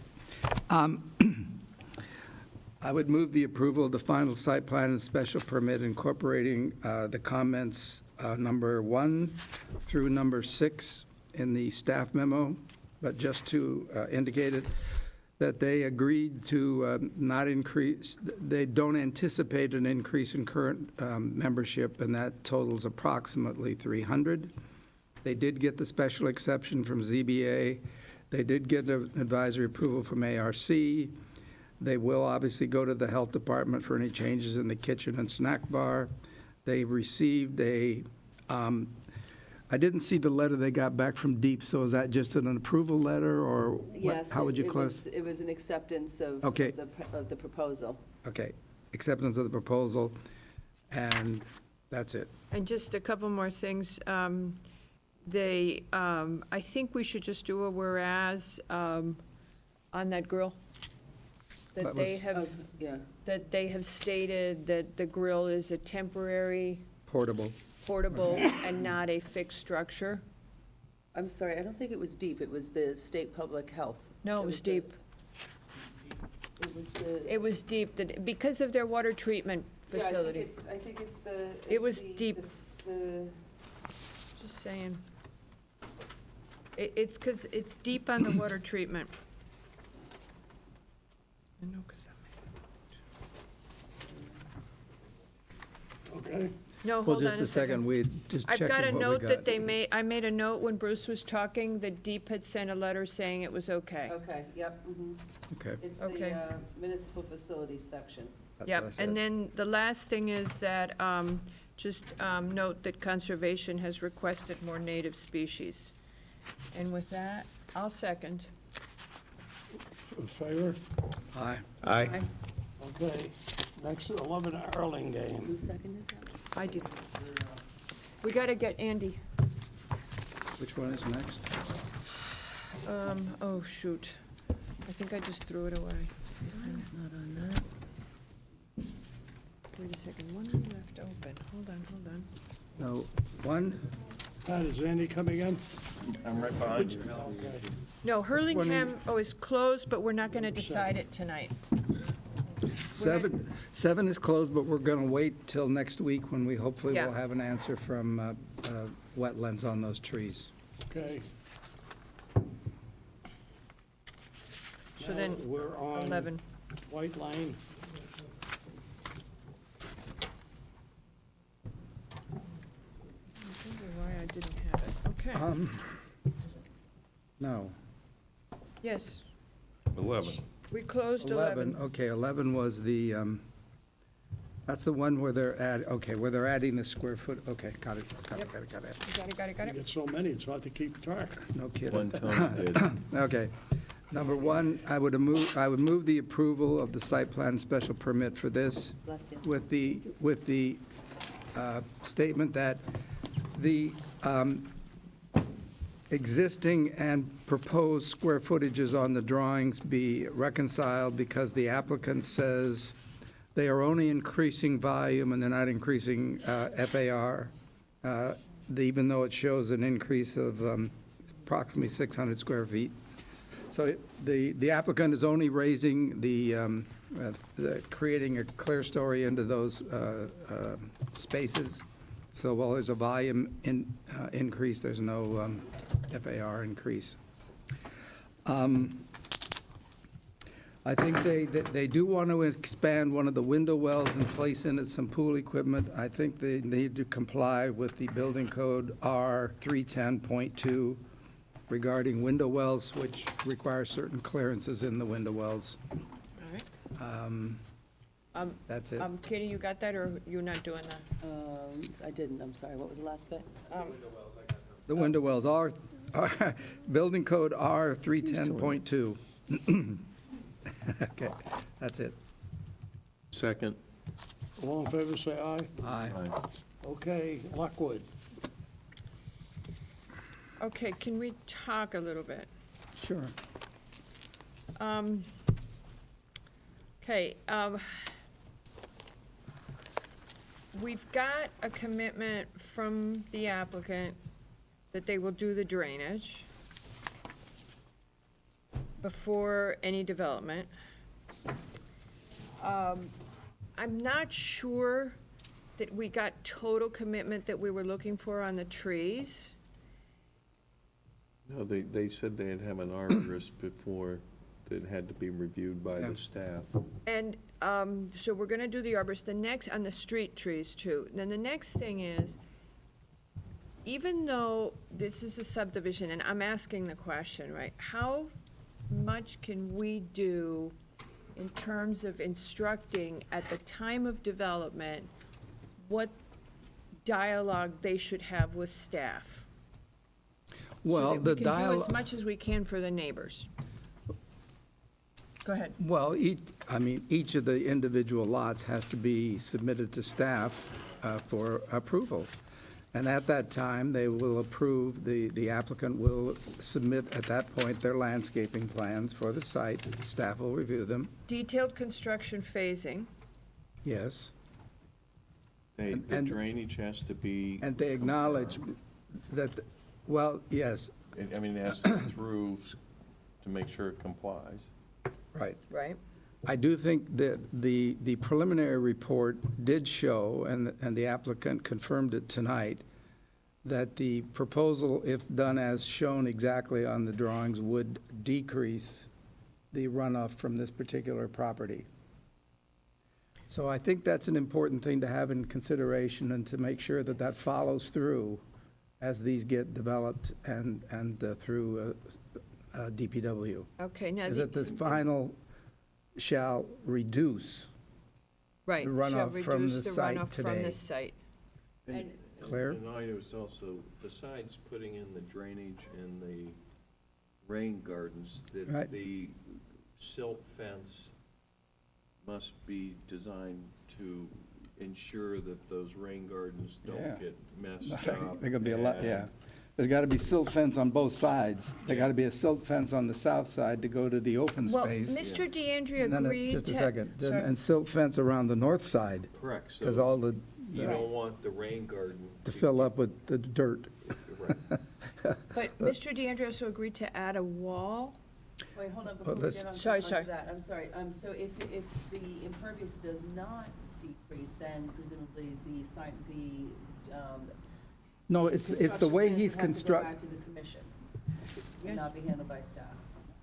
let's put it this way. I think, I like that. he didn't say that. He said what he would do is that the overall runoff would be decreased. And that would be confirmed. He's already got the study, the drainage study is done. Right. All that has to do is be confirmed. And if it's not confirmed, then the plans have to come back to us, is what Katie just said. No, they have to confirm. Well, If it, this if is- it, if it Let him put in doesn't some extra confirm. Caltex or something. Okay, so You can- you're saying that regardless of whatever the development is, there has to be a Yes, reduction? that in was, the runoff? listen, that was a statement he made on the record, and I think that's an important thing to, it will not contribute, and it will, in a sense, help a little bit, the acknowledged drainage problems in this area. Which means that he has to give, by the way, he hasn't given the as-is in total to DPW yet. Oh, he has. No, DPW says that they don't have it, and even today, it's acceptable in concept, but we don't have the peak runoff numbers in the as-is. So it should go to DPW now.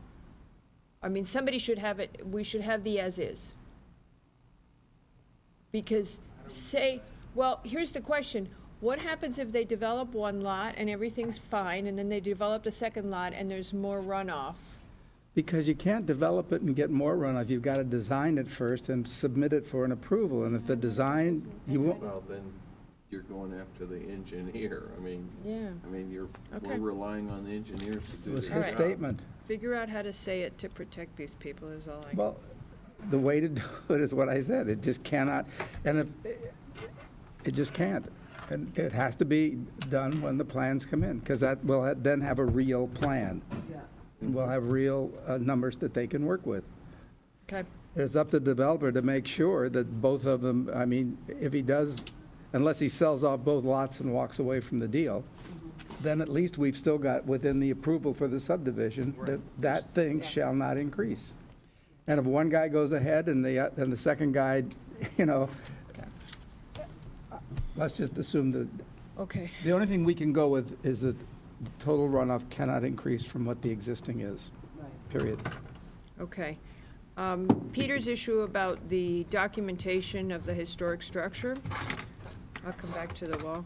I don't know if, I think, well, that is technically, I mean, I think, do we do anything with the historic, do we tell them that this is going on, or they will be informed, won't they, when they Yeah, I go think for a it's part of- building? it's part of the- when they It's part do of the the demo. deal. Yeah. Any structure over 60 The years. demo Okay. permit, when it goes for demo permit, it gives them time for the documentation, and I think And the they applicant also has to. can do a stay and get another 90 days. Now, the wall, They represented they were totally happy, Yeah, amenable oh to yeah, that. so they will do it. Well, it's a requirement, so. so coming back to, the existing stone wall remains, and then, they agreed to add that other wall Along the east side of the along the property. east side of the property.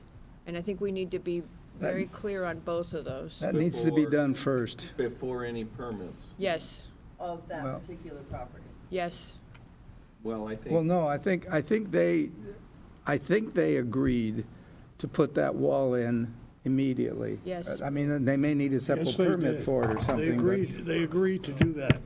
But they agreed to do it. So it needs to be done, it's a sequencing issue, it's not a before permit issue. The commission's interested in that wall being built first. Yes. Not necessarily before a building permit. They agreed to do it. So, well, don't you have to get a building permit to build a wall? If it's over 5 feet tall. Oh. Well, okay, if it doesn't need a building permit, it's still got to be done before. Well, I think it should be done at the before- same time the drainage is done. Yeah, okay. Okay, now, So they can demo without doing the wall. Yes. right, But anytime that they're going to get a zoning permit or They they're need to do that drainage, wall. They need to put the wall in. Right. Then the Well, next- I think Andy said it right. With the Coincident with the, drainage, when they do the drainage, the wall needs to go in. Okay, coincident, yeah. right. okay, then I'm jumping around a lot. They need to submit the restoration plan for the open space area.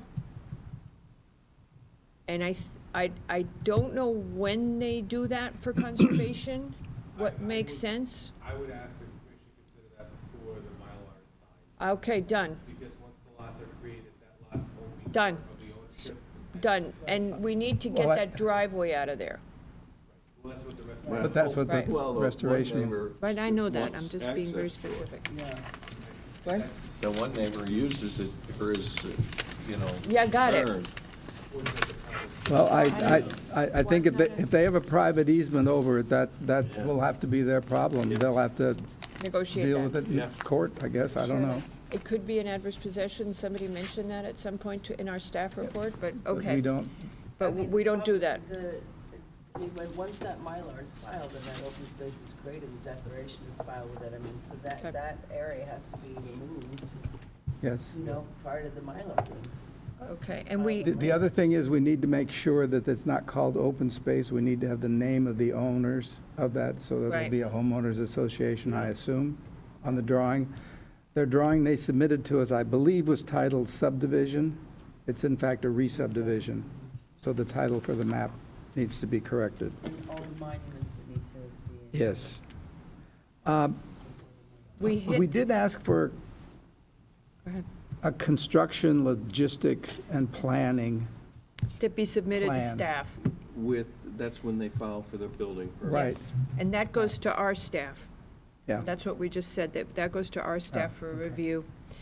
And then the arborist report we did hit just now, didn't we, that? I don't think we said it, but Okay, so the arborist report. And I was wondering if on that street tree issue, where Tessie was disagreeing with you, can we get Bruce to weigh in? I think we, Spayman? Spayman. no, there's. He may not want trees on that side of the wall, I don't know. I mean- You just, I think the arborist report, we need to run it by Bruce. Mhm. And as my concern is, I'd like to leave all the trees up Mm-hmm. until they actually start doing Well, hopefully that will houses. be in the construction, logistics, and Yes, phasing plan. And they Right. can't cut Yeah. a tree down until they They- do the construction logistics Perfect, and Right. do it for. Right. yeah, If you need a tree, for the demo.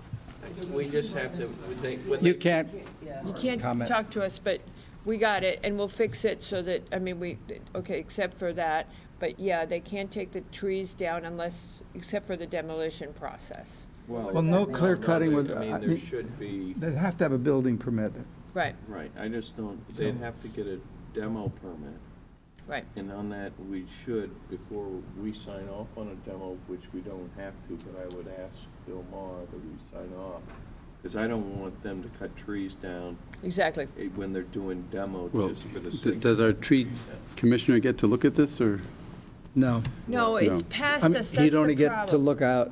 look at something beyond the property line. Right. So if we're, Right. I think we're inside the property line Well, now. hold on a second, so, yeah, So what's this?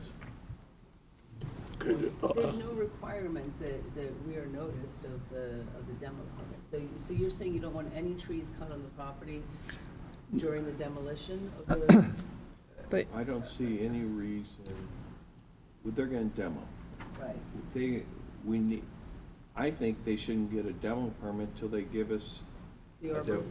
arborist report and construction phasing to see which trees really have to be come down. I'm tired of people clear cutting and demoing houses and then coming to us for site plan approval and subdivision. Who's gonna verify the arborist report? Are we Who's going to verify it? Well, I assume you would, if you don't want to do it my internally, friend. you'd go to conservation and see what they say. Well, I just want to make sure that if it's staff, it's staff. Yes. If it's somebody else, I mean, I don't Well- know if the tree warden's going to exercise that. No, I don't think He the will tree do the warden, ones in the right of way. yeah, he's not going to come on site. But, so if the trees are determined to be in ill repair or whatever, they have to come down, those are acceptable. The ones that are healthy and vigorous need to stay unless they're for demolition purposes. Is that Well, what you're I think we would like to keep as many trees as we possibly can. There's a few of them, it looks like with slight changes in grading, we would be able to keep.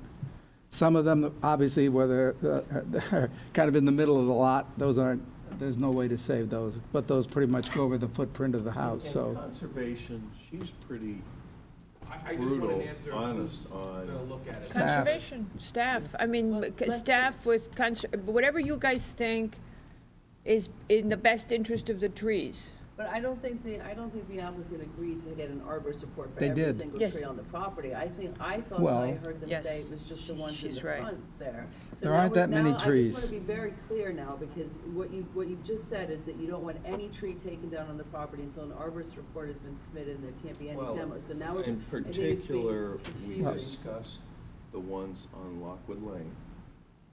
There's a whole bunch of trees that on Tony's drawings, he shows being removed. Right. And he told us honestly that he said he just marked more than needed to be done. Well, he said there's a number of them that are dead, a Yeah. number of them are failing, and they're, I think he you know, said they like need to be three removed. that are dead. But So if what- you look at, so I think the ones on the perimeter that are on Lockwood Lane and the ones on Lockwood Road need to be part of the thing. And of course, the ones in the open space shouldn't be cut Right, but so the ones that are on the perimeter, Yeah. those are the Very ones good. that are subject to an arborist report. down. Correct. And those are the ones that you want the arborist report to be submitted to P and Z, so that we can get Bruce Bayman to take a look at it prior to. Bruce and Prior to conservation. the demolition of the house, with what end result, though? I mean, so if the arborist says that they're healthy, then they're not allowed to be taken down? Is I that don't what think we was- can, I don't think we that can was what say was that. agreed to. Right. I So don't I'm think we trying can to- say that, because I think the only thing we can put in it is that we want as many trees saved as possible. Now, through some regrading, they can do that, and if they don't do it, they have to submit a landscape plan which is acceptable to staff. And they agreed to do that. I tried to get some sense from them on limits, and they didn't seem to want any limits. So the landscaping plan will have to be submitted, and you guys with the arborist, I mean, by then you'll have final grading and so forth. We'll know, they will then have decided whether they're going to cut them down or try to save them. And conservation can opine on it before final, right? So, Before what? Before final? No, we're done. There's Oh, no more final. Before permit? Yeah. Building permit. I mean, I'm not trying to No, handcuff you, but I'm yeah. also trying to get people to do, I mean, unfortunately, with our drainage regs, we are forced to disturb a lot more area than need be. And I'm trying to limit the disturbance on all of these sites to the building envelope. And, you know, they keep, and that was my comment about keeping trees near the perimeter, that there's no reason to cut that tree down. If it's dead, fine. If it's failing, fine. But just to clear it out because it's prudent to clear it out is just not low-impact development, is all I'm saying. Okay, so, And how do you put that in something you and Patrick can review when you get Right. it? so the initial, prior to the filing of the Mylar on the land records, they'll have to do a restoration plan and remove this is in the open space now. Yes. And they'll have to remove Yes. the driveway The driveway. area. No arbor support is needed for the trees in the open space, because those are all staying. Well, soon they're all healthy and are staying, and if they die, I don't know, sometimes they like to let them die. Right, exactly. And then the declaration of restriction will have to explain how the open space will be managed, Right. and the monuments will have to be put Right. up. The Mylar gets filed. Then, now they want to demolish the house, so at that point, before they can demolish the house, they need to have documented the structure, and they need to have provided an arborist report for the trees that are along the perimeter, showing which ones they want to remove. And the key piece of information being, you know, these ones are dead, or these ones we just want to remove for the sake of removing. And if if that happens, then I think I would feel more comfortable bringing that to the commission, because if they're not dead, and Bruce Spayman doesn't agree that they're dead, then why are they taking them down based on this conversation? No, but, well, I think, That sounds pretty solid that's to going to be me. tough, because we don't have a final grading plan, or we don't have the final designs of any building, That's why I so. don't want any trees to really come down Until the building permit is applied for? Until the building permit's applied for, because Then we'll know. Then we'll know if a tree needs to come down. I don't want to have trees come down just for the Leave a sake, bare lot. until we Right. have firm development plans. So that's why it's a bit of a difficult thing timing-wise, because he can't demo without knowing what he wants. He could demo tomorrow. Sorry? He could demo it tomorrow. I Well, mean, it not sounded- tomorrow, but 90 days. No, but it sounded like he can't based on the I timing don't of his see, arborist report. I don't know No. why for demoing the house, any tree has to be Right. removed at this Right. time. Well, there are the trees in proximity to the home. Well, Those are gonna the have to. perimeter trees. Yeah, the permit, yeah, I mean, that's what, the- I'm saying the perimeter trees don't need to be removed, Yeah, but the okay. trees that are next to the existing houses, I understand this. Okay, so it's just the perimeter trees, those will stay up while if the demo wants to move forward. And then when is the arborist report required then? Prior to zoning permit sign off? Yes. And final, it comes in with the final development plan, so you can say, why are you cutting that tree down? Right. Your arborist report says it's still healthy, and it's Okay. not in your area of construction, so why do you want to take it Yeah. down? So there's a conversation. All right, so the perimeter trees have to remain while the demo is taking place, and then no perimeter tree can be taken down until the arborist report has been submitted with the zoning permit sign off, which will also obviously at that time show The the site development site plans. development. If you look at where the existing, assuming he's right on his drawings here, if you look at the footprint of the existing house, as well as I could get it off of the existing thing, I think I got it around there. There's no trees around this house There's except just this one. this Is there anything one on was- here? No, it doesn't show on here. But No, again, but that's it's on my this map. question, on this tree, what is that? I can't. Dogwood, I guess, DG. So, to me, why is he showing it being removed? Well, he's showing it, that one being removed because I think the grading, although the grading in the back is really, only over here does it get a little, this is pretty much the existing grades across here. I can. Here's 68 here. I mean, but like this, a 25-inch maple, right? But there's no reason the only tree that is even in the way of demolition is this one. A dogwood, which is ornamental, so. So I think that we could say that without any problems, that there's no reason the demolition can't go ahead with the trees remaining, with perhaps that one exception. Okay, with the tree, right, along with. There's one dogwood. dogwood in the The rear. dogwood, okay. That's clear. And the rest of the trees on the property will remain until we know exactly what they're doing. Right, So- and with the final landscaping plan, final arborist report, then you can. That's very good. I do want to make a finding on this, actually, that there was some question of whether this subdivision is in keeping with the neighborhood, The re-subdivision, right. the re-subdivision, and I believe that it is. I mean, if you look at the original subdivision, this was the largest lot remaining, and the size of the remaining lots that came out of the original subdivision are approximately this size. So I don't think that the two lots disturbs the pattern of housing on the street in that particular area. So I think it is in keeping with the neighborhood. You want to put that in the write-up? I do. Okay. Because that was a point raised, and I think that it is. and we in have to keeping. on a subdivision anyway. We should make that finding. All right, are we all set? Anybody got anything else? Anybody else? I don't think Who's doing so. second? With all of those Oh, comments. wait, one more thing. Can we, is there anything we can do that says that we'd like them to, I gotta wait till they're paying attention.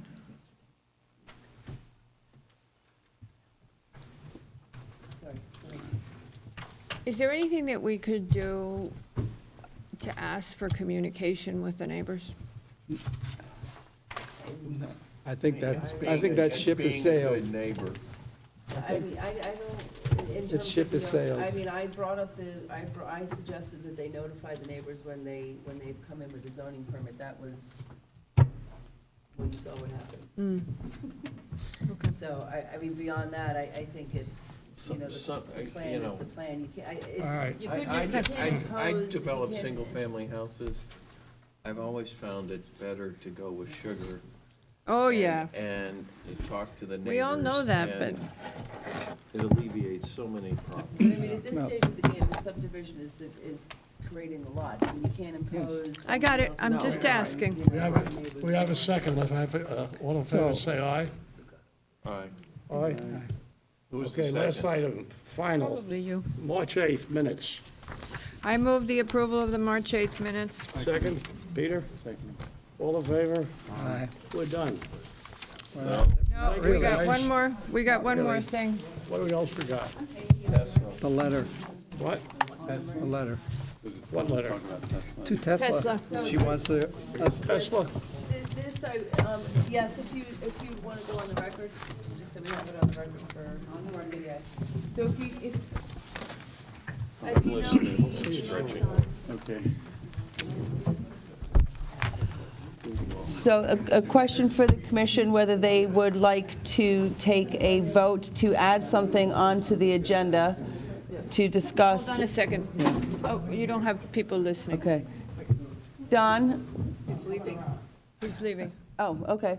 So, If I, so I wanted to. Nick is seated for him. Okay. I wanted to ask the commission if they would like to take up this item, which is not currently listed on the agenda. You would have to do so through a 2/3 vote to take up the item of whether or not you wanted to write a report to the Zoning Board of Appeals on So Tesla moved. Move Motors. that we take up the issue of I writing a second. letter to the zoning board of appeals. Second. Okay. Oh. I said, I'm making a motion to consider a letter to the zoning board of appeals regarding the Tesla appeal. Okay, Votes on that. I seconded him. No, I'm not leaving. Oh, I okay. don't think I vote on that. You better vote on it, you've got to sign it. Okay. Actually, and also, are you going to be here tomorrow, Don? Tomorrow? Yes. Are you in town? Can you, because. I'm in town. Okay, because can you come into town hall to sign something? I mean, otherwise Richard Sure. could sign it otherwise as a secretary. town anyway. Okay, great. So, as you know, this commission brought up this subject and had a discussion item which was noticed for the 223 meeting, and you made the decision at that time that the proposal is a use group 5 use falling under the category of, quote, any business or industry not otherwise covered by these use groups. And the applicant has since taken that to the Zoning Board of Appeals and has submitted an application asking for either an error based on the zoning enforcement officer's continued interpretation of that use, or for a variance of use, so that they can put this, what they're calling a gallery, at 340 Greenwich Avenue. So under section 6-20A of your regulations, variances of use, you have the right to submit a report to the Zoning Board of Appeals.